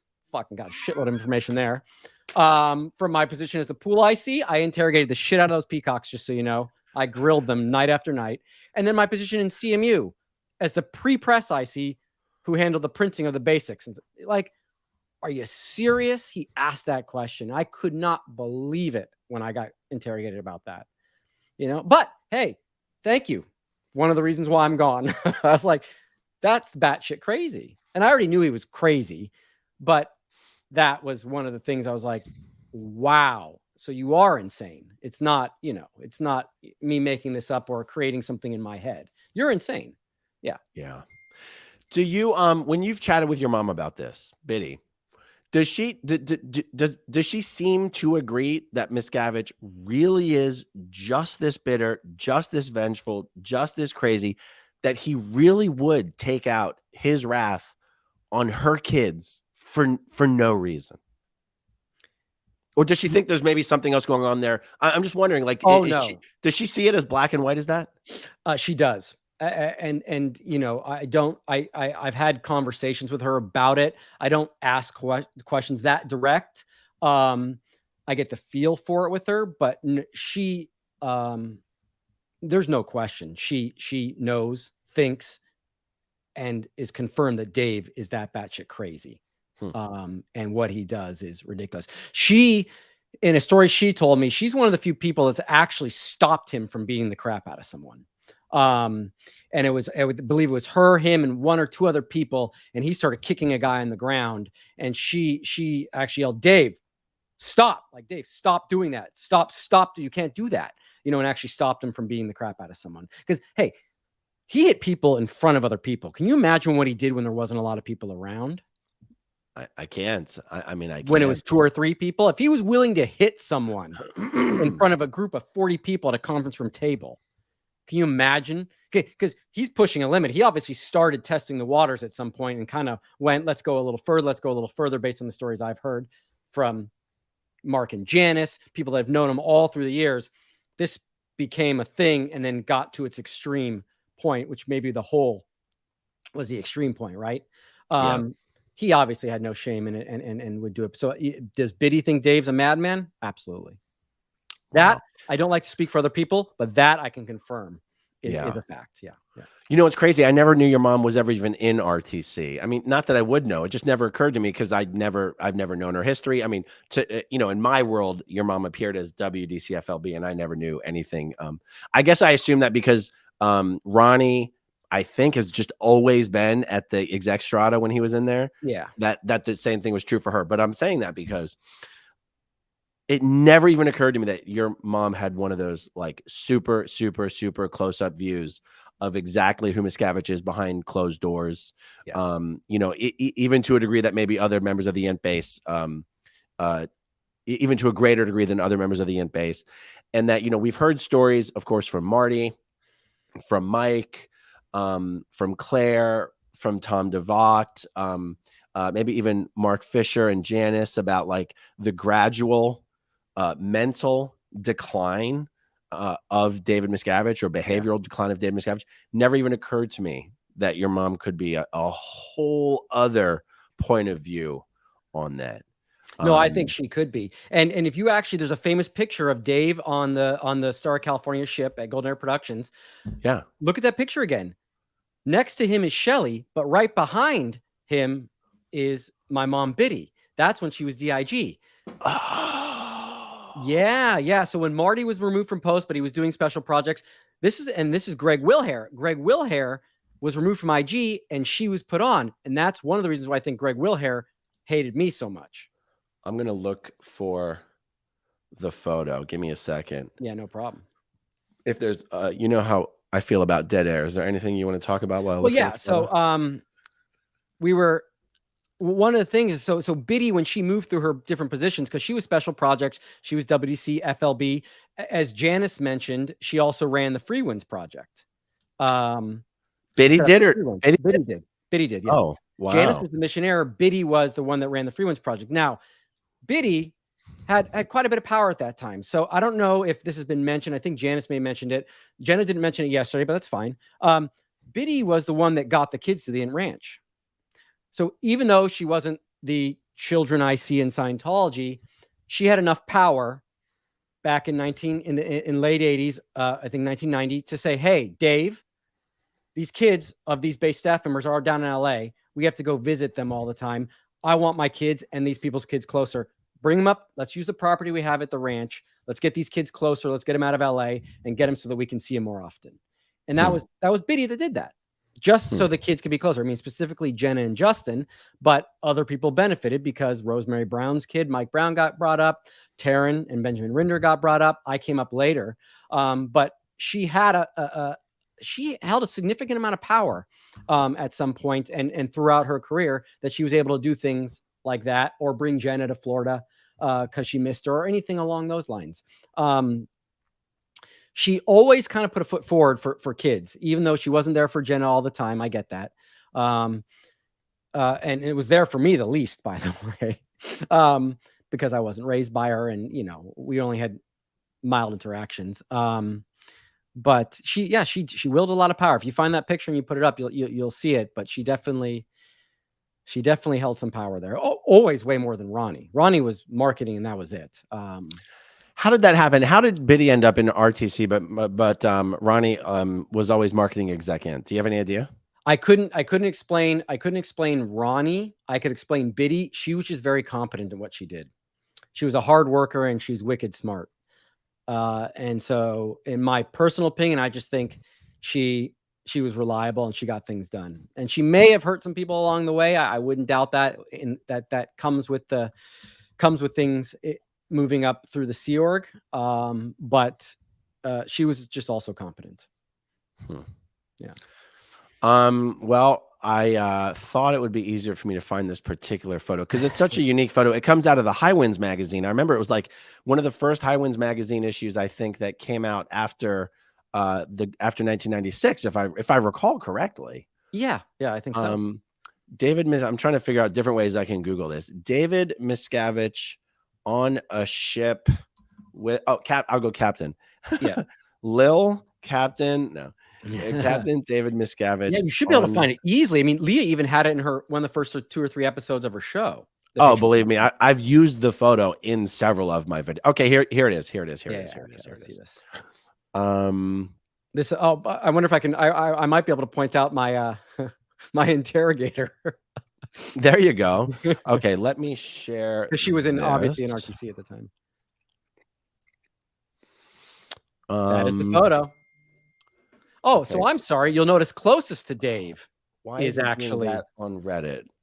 So apparently that photo is on a Reddit thread. That's an 18 and over Reddit thread. You know what? Let me just save the photo and then I'll bring up that photo because the web click goes to Reddit. Right. Save image as. What am I doing? It's not a bad. That's not a bad size. Yeah, that's 1400 by 747. So okay, let's see. So we'll go to documents. Save.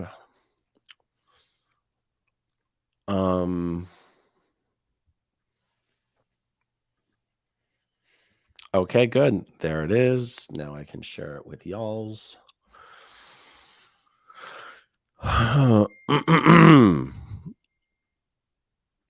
Bada boom. Okay, so this is Captain Dave long before he decided that calling him Captain Dave was an insult. Now, look, you mentioned earlier, Greg. Oh, son of a bitch.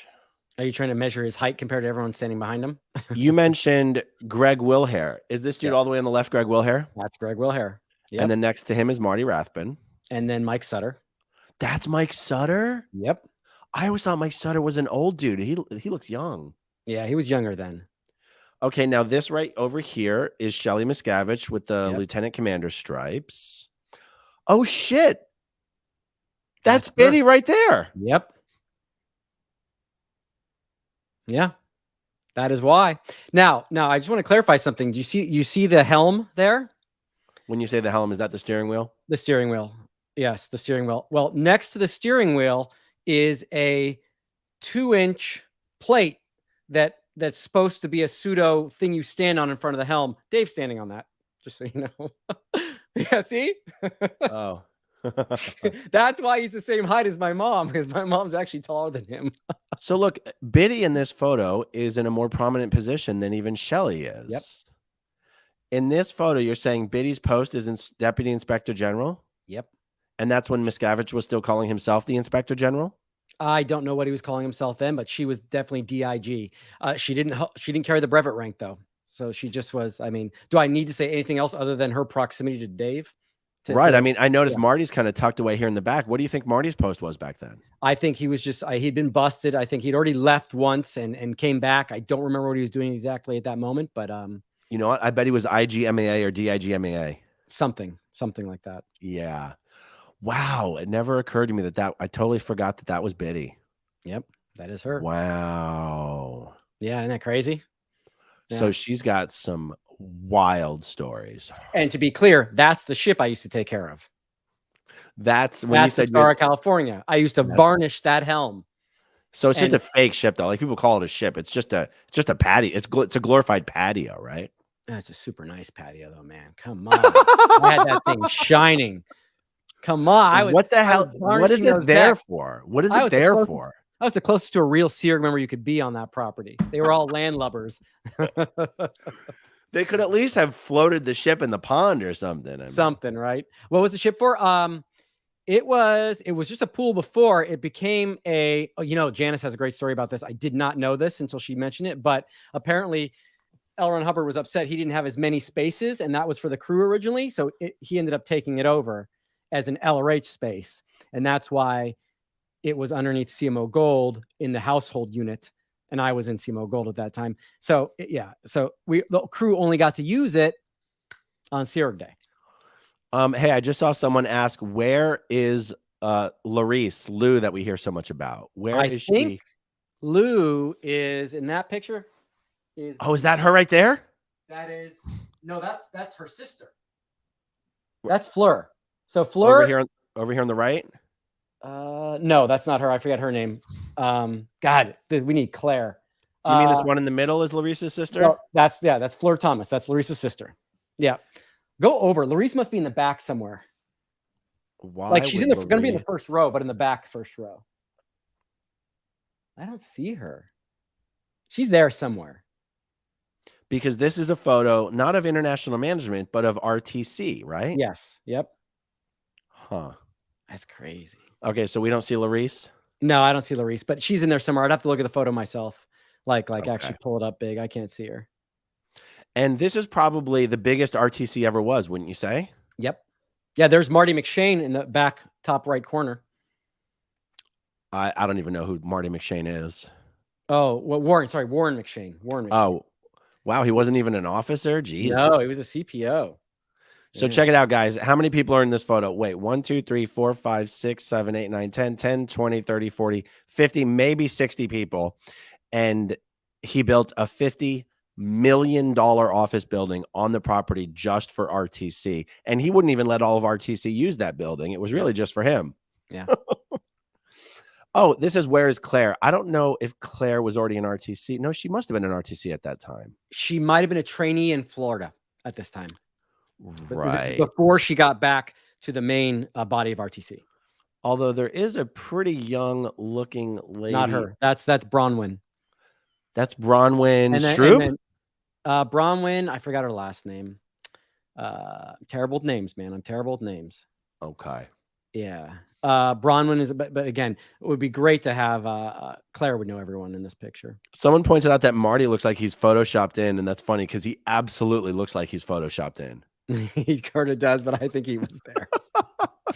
I think he was definitely there. I mean, Shannon Komodo right here, right behind Dave, between Dave and Biddy. She's out now.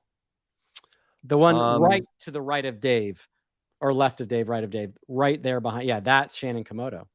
Yeah. Now scroll up because now I can see their faces better. Okay, hold on. I got to zoom out. You guys know I'm working with the trackpad here, y'all. People keep telling me to get a mouse. I have a mouse. The button doesn't do what it's supposed to. Anyway. No, the problem is you bought the cheap PC mouse to go with your Mac. I'm going to send you one. I have extra here. That's true. I need to get one of those magic mouses. Yeah. Okay, who am I looking for here? Well, there's Serena McKelvin up in the corner. By the way, what does David have against people of color? There's not a single non-white person in this entire photo. Well, there's a few Asian. Where? Nori Matsumuro, right there to the right of Dave. Oh, okay. He looks more like Pacific Highlander to me. Yeah. And then Serena McKelvin's up to the right of Fleur Thomas on the right. Up right there. You're pointing at her. Ooh, left, right there. Yep, that's Serena McKelvin. Okay. Yeah. And there was a lot of European ilk in the crowd there. He had a lot of European, actually attractive European ladies in his organization. Was there someone else? I see Claire. Is it? Watch this. I don't know. Maybe. No, not Claire. Nope. It kind of looks like her. I know. I wish I could tell you who everyone was. I can't. I mean, I remember all their faces, but this is a while. This was before. I mean, a lot changed after this in RTC. A lot. Was there anyone Lyman else in this Spurlock photo? is on the left, up at the top. I see him. I see Yeah. him. Was there anyone else you were wanting me to look for here? No, I see Jenny Sue Alexander in there, and she was a sweetheart. I think I see Jenny Sue Alexander. I even think I see Ricky Galbiati's sister in there, but yeah. But no, that's it. That the real purpose of that was just to show. Yeah, that's where Biddy was. She was kind of right him in. Oh look, Hiro Kanoto. Kanoto. That's who you're talking about, right? Yeah, I think that's the husband of Shannon Kimoto. Kimoto. Kimoto. Kimoto. Yeah. Lovely lady. Anyways, so just to wrap up, I don't know how much longer we're going on this. We can wrap up. No, I'm not in a rush to go anywhere, but yeah, that's the biggest trauma I dealt with, and I still deal with it. And it'll bubble sometimes, but I don't think about it though. So other than mentioning it to you and having to remember it, I don't think about it from time to time. And that's my personality. I try to, glass is half full for me. I try to do the things I love. I know that I went through this horrific childhood with a lot of bad experiences. I had some good experiences. There's no way you could be all bad. But moving forward, I try to make sure to find the things and do the things I love. And even from time to time, I'll mild depression will set in, and whatever that may be, I might be a little reclusive. I might not play as many sports, but I always go back to do the things you love, do the things that make you happy, that you enjoy the most. And so I tend to focus on that. That being said, I also am fascinated, as you know, by the SP TV channel and the networks and current news, but I don't try to make that my everyday attention, and I don't let it drag me back to the feelings I had. It's more of the joy of seeing people talk about their memories, talk about things, and in some cases seeing them smile or be happy that they're not there, or talk about, or seeing how happy Amy is. Amy Scobie and living her life, or how happy Claire is with her children and Mark. Just seeing the good side in things is what I try to focus on. Claire's in the chat, but there's no way for me to. Did we want to ask Claire something? We were wondering if Claire's in this photo somewhere. Sea Dog, are you in this photo? I'm gonna bet she's not, because I believe that was 1996. But Claire was already like, I thought they were made. Claire says, hold on. She'll know if she was in there in a second, because she would have remembered that photo shoot. I'm going to move. Claire says, the YouTube world called me here. And I think this is her answer to the question. No. Yeah. See, I'm right. Yeah. I didn't think she was there yet, but she's going to know who my interrogator was. So Claire, if you're there, her name was Barbara something. She was from Boston, black curly hair, not too tall. Claire says this photo was actually taken in 1995, before the golden age of tech came out. Okay. Which actually makes sense, because remember, by the time the golden age of tech was going on, Biddy was WDCFLB. She couldn't possibly have been the Deputy Inspector General.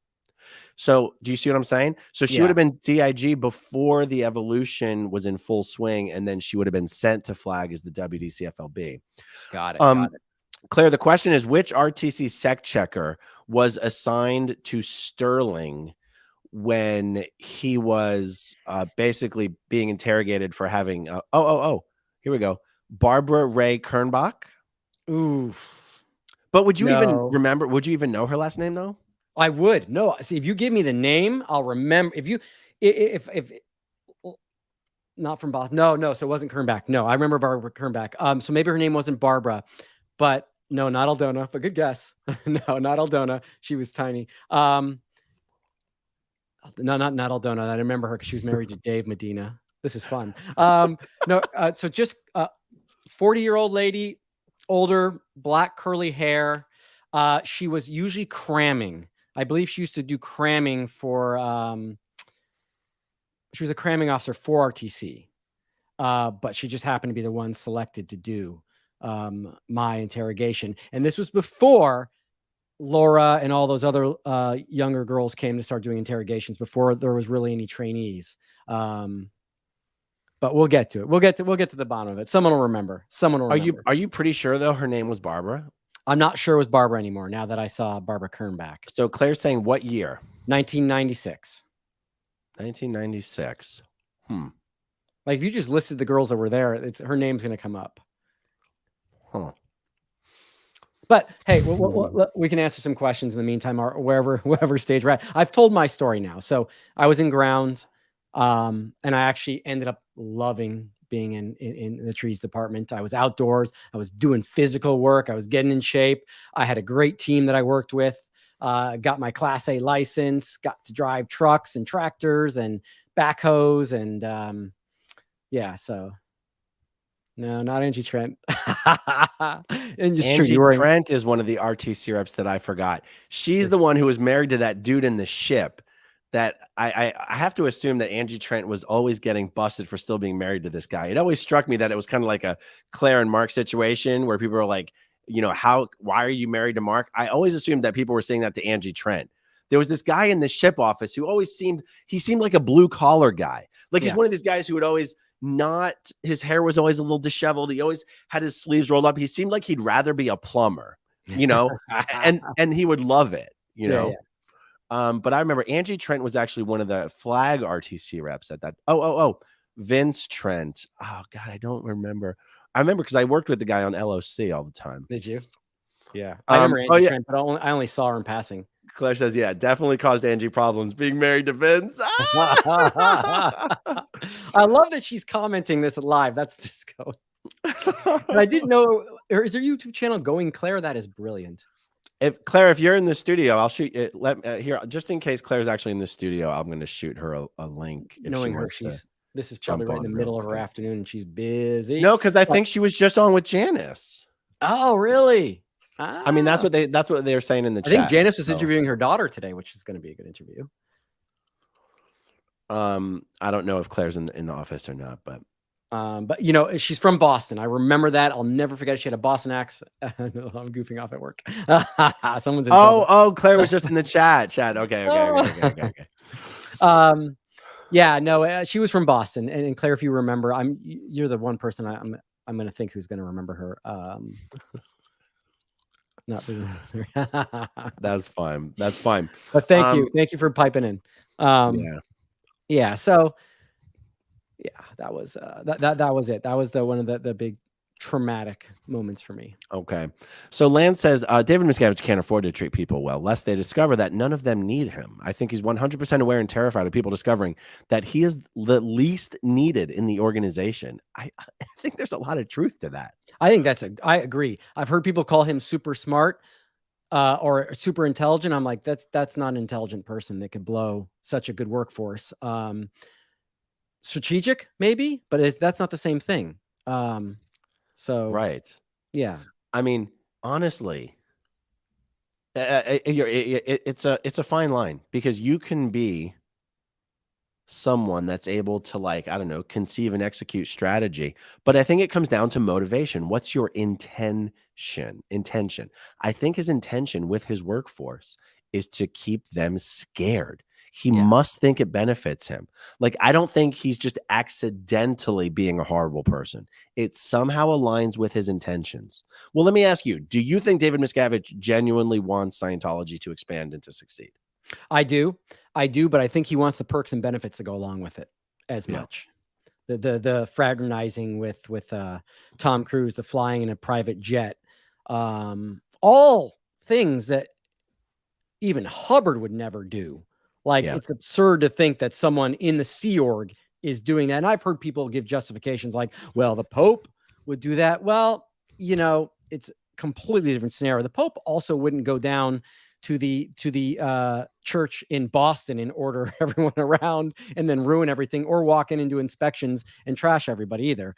But no, I also think he lies to himself. He's lied to himself about who and what he is for so long that he believes the lies about himself and can't change his perspective because of it.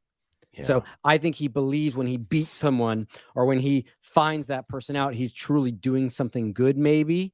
And that justifies the fact that he really can't control his temper. Yeah. So close. Hera O'Hare? Looks like her, but that would have been a great guess. No, no, she's from Boston. That's the only key clue I can give you. But and do you know she's from Boston just from her accent? Yes, and she talked about it. She talked about it with me.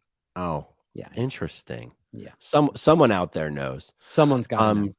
You know, I have this guess about Miscavige, but my guess is handicapped by the fact that I truly don't know what he was like as a younger person and a younger Sea Org member, because my guess is that he knows that if people knew the truth, his position would be insecure.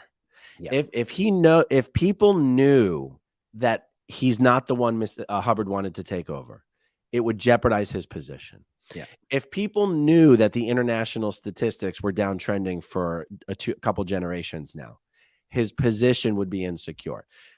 Him holding his position is so intertwined with lying to all Scientologists that I think he sees honest, hardworking, genuine people as a threat to him personally.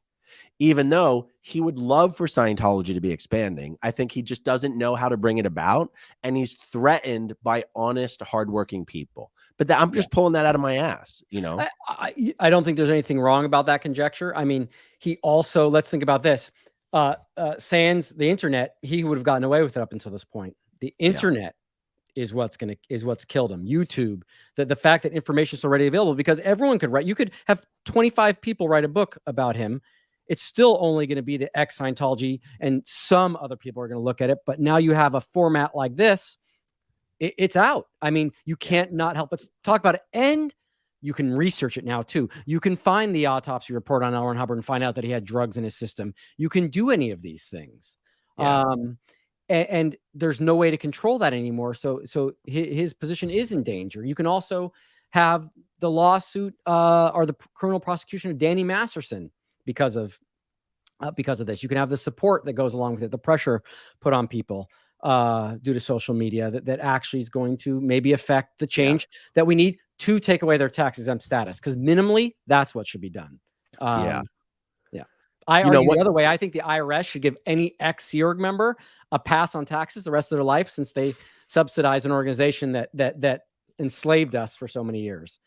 That's what I would like, but that's I'd vote for that. That's asking for that. A lot, I know. That's asking. I'll tell you what you just mentioned about people and information being so accessible on YouTube as opposed to just behind the covers of a book or just in a documentary or just in a TV show is honestly why I'm so excited about Jenna, you, I'm crossing my fingers, Justin, Biddy, and etc.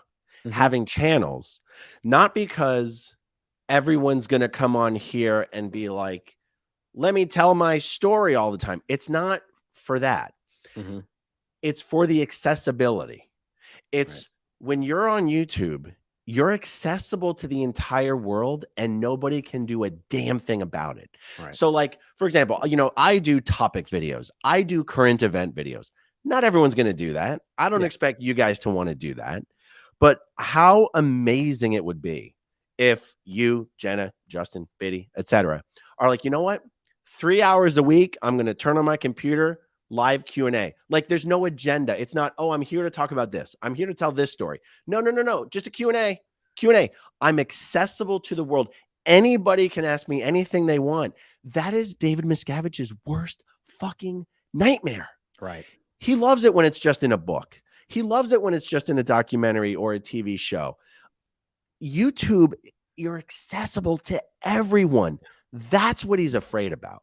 You're always one click away from one click away. Yeah. And then people get to know you.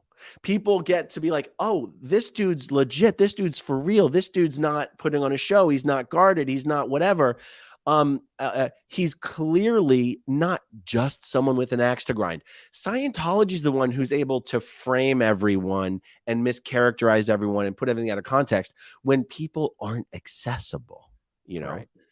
And, you know, even great shows like the Aftermath show, I mean, well, you didn't sit, I interviewed for 2 days straight. Yeah. You're going to end up with just 25 minutes of content.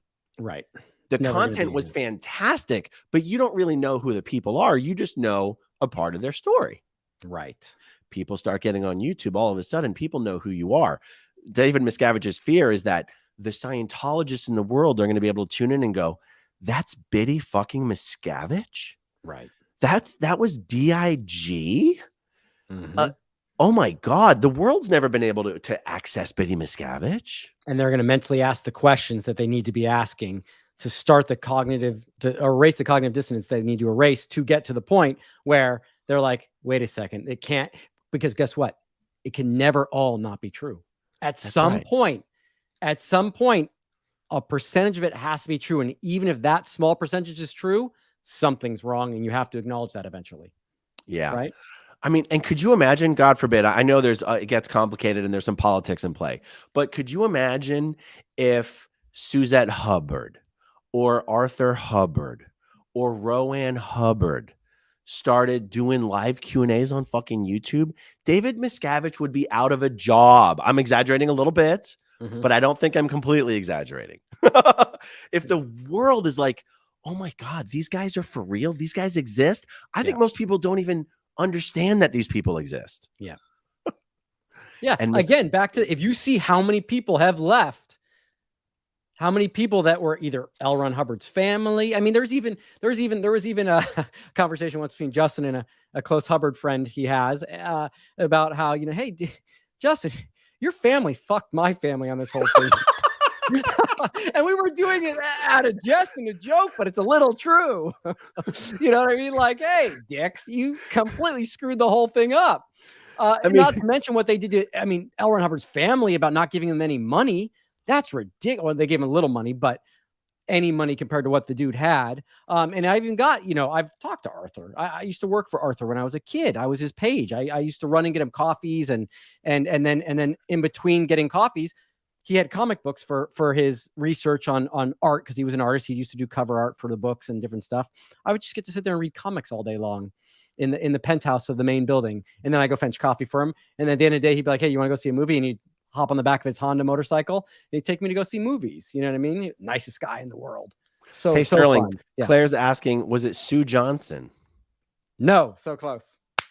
She says crew lists are flashing through her mind right now. I know. She's going to get it. And it's going to be like, bing, there it is. Sterling, she was a cramming officer. She was a cramming officer for RTC. The idea. Okay, hold on. Let me bring up Mitch's comment here. Mitch Brisker. Aaron, I completely disagree. If the public knew the truth, it would make no difference. Scientologists are blindly in love with Miscavige. They will never believe their lying eyes. Well, Mitch, I know I know where you're coming from. But the truth, the evidence to me that that's not completely true is just people are leaving Scientology every day. Now we can say, well, that's not because of anything they think about David Miscavige. That's probably because someone treated them horribly and they think it's just the local ethics officer. All I'm saying is people are leaving Scientology.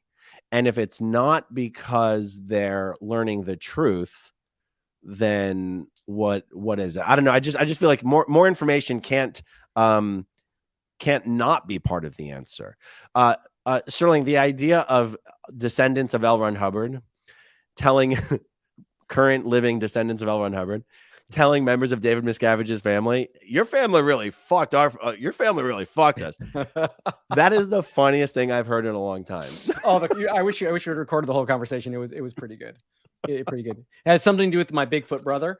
But it was pretty good. It was pretty good. Oh, can I thank Mitch, by the way? This whole setup, the lighting and the framing, Mitch helped me out with. Is that why he was complimenting you in the comments about your framing? Did he say that? Yes, that is why. Yes, that is why. He was complimenting his good work. He knows what he's doing. He knows what he's doing.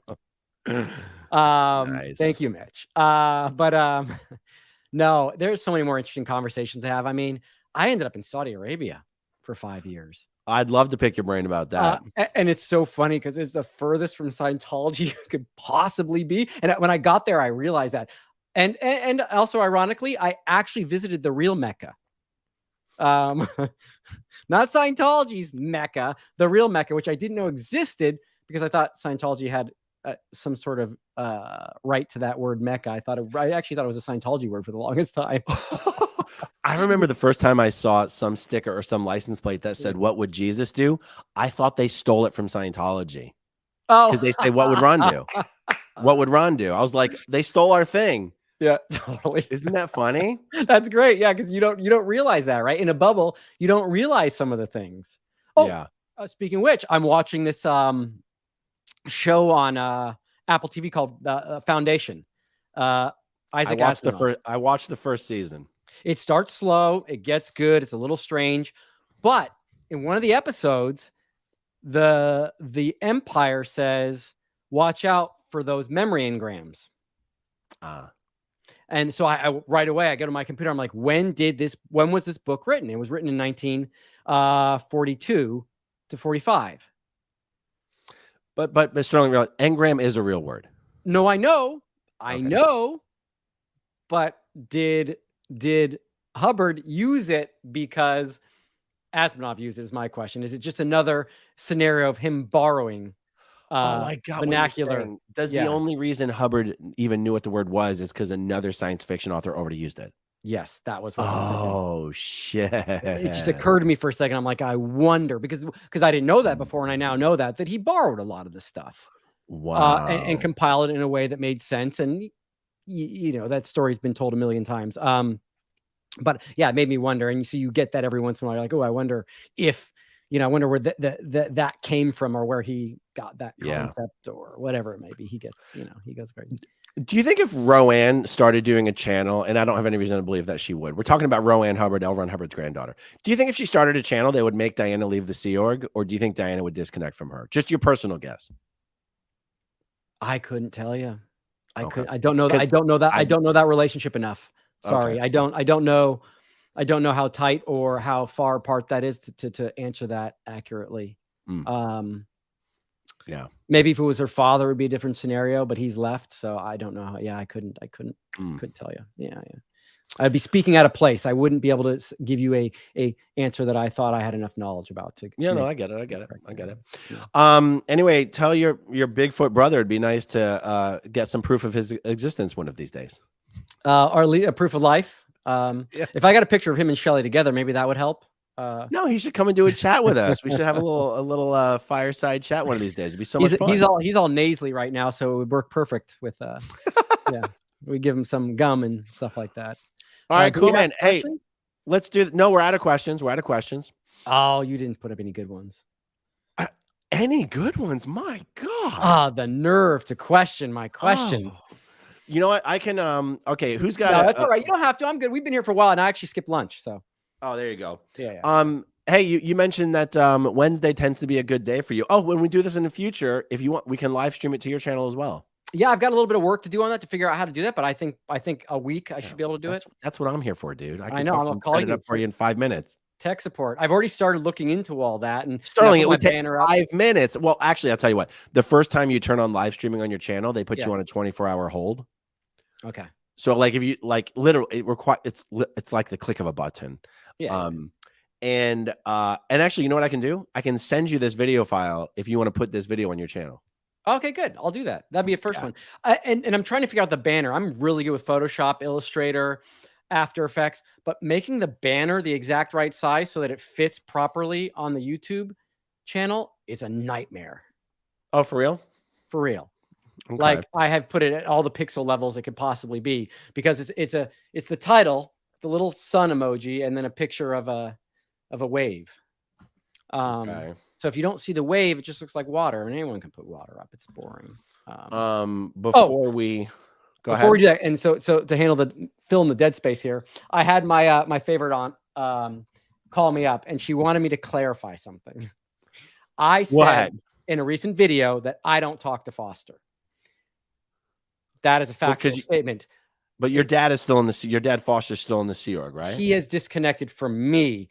I don't talk to him, but not by my choice. And she wanted me to make sure I clarified that. Oh, that's an important distinction. Yeah. Yeah. Yeah. But also he's in the Sea Org. How would you? He's disconnected from you, right? Exactly. If he reached out to me tomorrow, I would talk to him a second. If I called him, he wouldn't pick up the phone. Right. I got to tell you, I just had a really hard time finding your channel in a YouTube search. I had to go back and click on the link you texted me, so that might be impacting your ability to get more subs here. Just letting you know. What can I change to? No. Once you actually have some stuff on here, it'll be easy for. Oh shit! I've been spelling your name wrong. There's no H in your name. No, there's no H in my name. Dude, I've spelled your name wrong in every one of our videos. I know, but I'm not that grammar guy that's gonna mess with you because of that. Someone else commented. Grammar. That's not grammar. That's all right. I didn't bug me. Everyone does it. Dude, you got it. Okay. This is Sterling's channel, guys. Jump over there. Give Sterling some YouTube love. And yeah, it'd be so cool once you have live streaming set up. Let's try to do this every week until we run out of shit to talk about. Yeah, I don't think we ever will, because at some point we can just talk about you're fun to talk to, you're a great interviewer, and we could just talk about we talk about our favorite movies and how they relate. I got to talk about 1984 and the first time I read that and how I was blown away and how it was clear why we'd never get to read that book when we were inside the church. Do you like reading science fiction, fantasy stuff? No, I don't. I've only we almost forgot our subjects that Aaron and I disagree or agree on. What the fuck do we disagree on? No, remember your KR writing, your happy finger? Oh yeah. I would have killed you if I was there. No, you mentioned that you like L. Reich fiction. Well, I really like the Mission Earth series. I really like Battlefield Earth. I'll say that. Love the Mission Earth series. Love the Mission Earth series. Read it so many times. Listen to the audiobooks. That's something we agree on. I don't care if it's bad writing. Andrew Humphrey. I cannot scroll up in the comments looking for a question. Like, just re-put your question. I mean, I see 5 questions of you asking why your question didn't get asked, but if I have to scroll up, that's going to be the reason why your question doesn't get asked. So just post your question and I'll ask it. Andrew Humphrey even super chatted. I had a question. Well, I see your super chat, but I don't see the question. You see what I'm talking about? Home Skillet. Now I'm really wondering what this question is, because the suspense is killing me. Anyways, I did love Mission Earth as well. Ron Mowgli says Battlefield Earth was one of my favorite books. Well, you know who else said Battlefield Earth was one of their favorite books? Mitt Romney actually said that Battlefield Earth is. He said it in an interview unprompted. Like, what's your favorite book? He said Battlefield Earth, and he was not kidding. And he wasn't talking about the election, huh? I'm still waiting for this damn question. Yeah, we're not going anywhere until it answers, because now. Oh, you know what? There was a couple super chats that just weren't appropriate, and I didn't ask them. So I guess that was yours, Andrew. There you go. Can you go back to him or no? Is that? I'm not going to. I didn't ask it for a fucking reason. Okay. Well, we'll see how much subs I get. Otherwise, it's been a fun conversation. Yeah. But I'm not leading. Sorry, I'm not taking us out of this. This is you. You're the newsroom guy. We're 2 hours. You want to keep going? God, I'll keep going. I just have something I got to be at a little bit later, but All right, let's see. Mr. Silver Trumpet. Reese mentioned in your discussion with Reese was that every auditing session is recorded. Can an individual legally obtain a copy of their sessions, even though they have signed a waiver stating they can't? Mr. Silver Trumpet, the answer is no. Those things, the answer to your question is no, because of all the documents that you've signed relinquishing your right to any of that. And even if you got a subpoena to get it, they've erased it before you'll get there. Yeah, exactly. Okay, so yeah, I saw the question, what would Scientology be like if someone other than David Miscavige was running it? I'm just not interested in having that conversation. We've answered. It's not necessarily pertinent. It's not why I'm talking to Sterling. we've answered the question a gajillion times. And there's a bunch of debates. Yeah. Normally on my Q&As, I don't actually care if it's a question that's been answered. It's just not relevant to this discussion. That's all. No offense. No offense. No offense.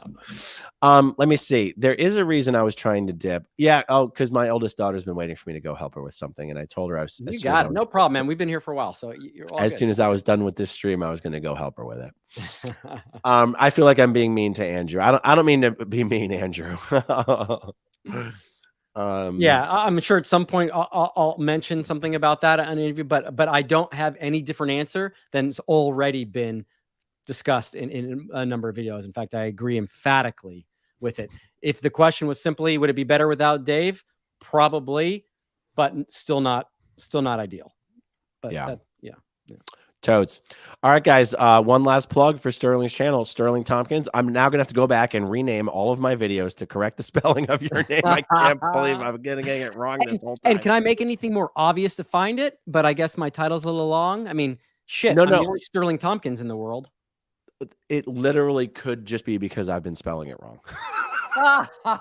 Okay, that's good. And also, you only have one video on your channel, so the algorithm's gonna, the more stuff we get up on there, the better it'll turn. Jenna had no videos and just her name and got 6,000 in 16 seconds. I know. Now I'm trying to achieve a higher goal. I get I've set the bar pretty high, but hey, I went from 4 to 385. My stats are up, so let's just bit and piece this later. That's right. Yeah, you're in power for the week. We'll call it power, even though it's really affluence. That's right. All right, guys. Thanks for hanging out with us this afternoon. As always, thank you to everyone who watches until the very end. We'll talk to you soon. Peace. Okay, if you want to see my rock and roll songs, click right on this guitar.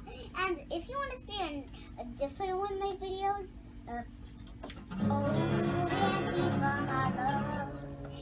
then you could click right inside here. If you have subscribed or not, subscribe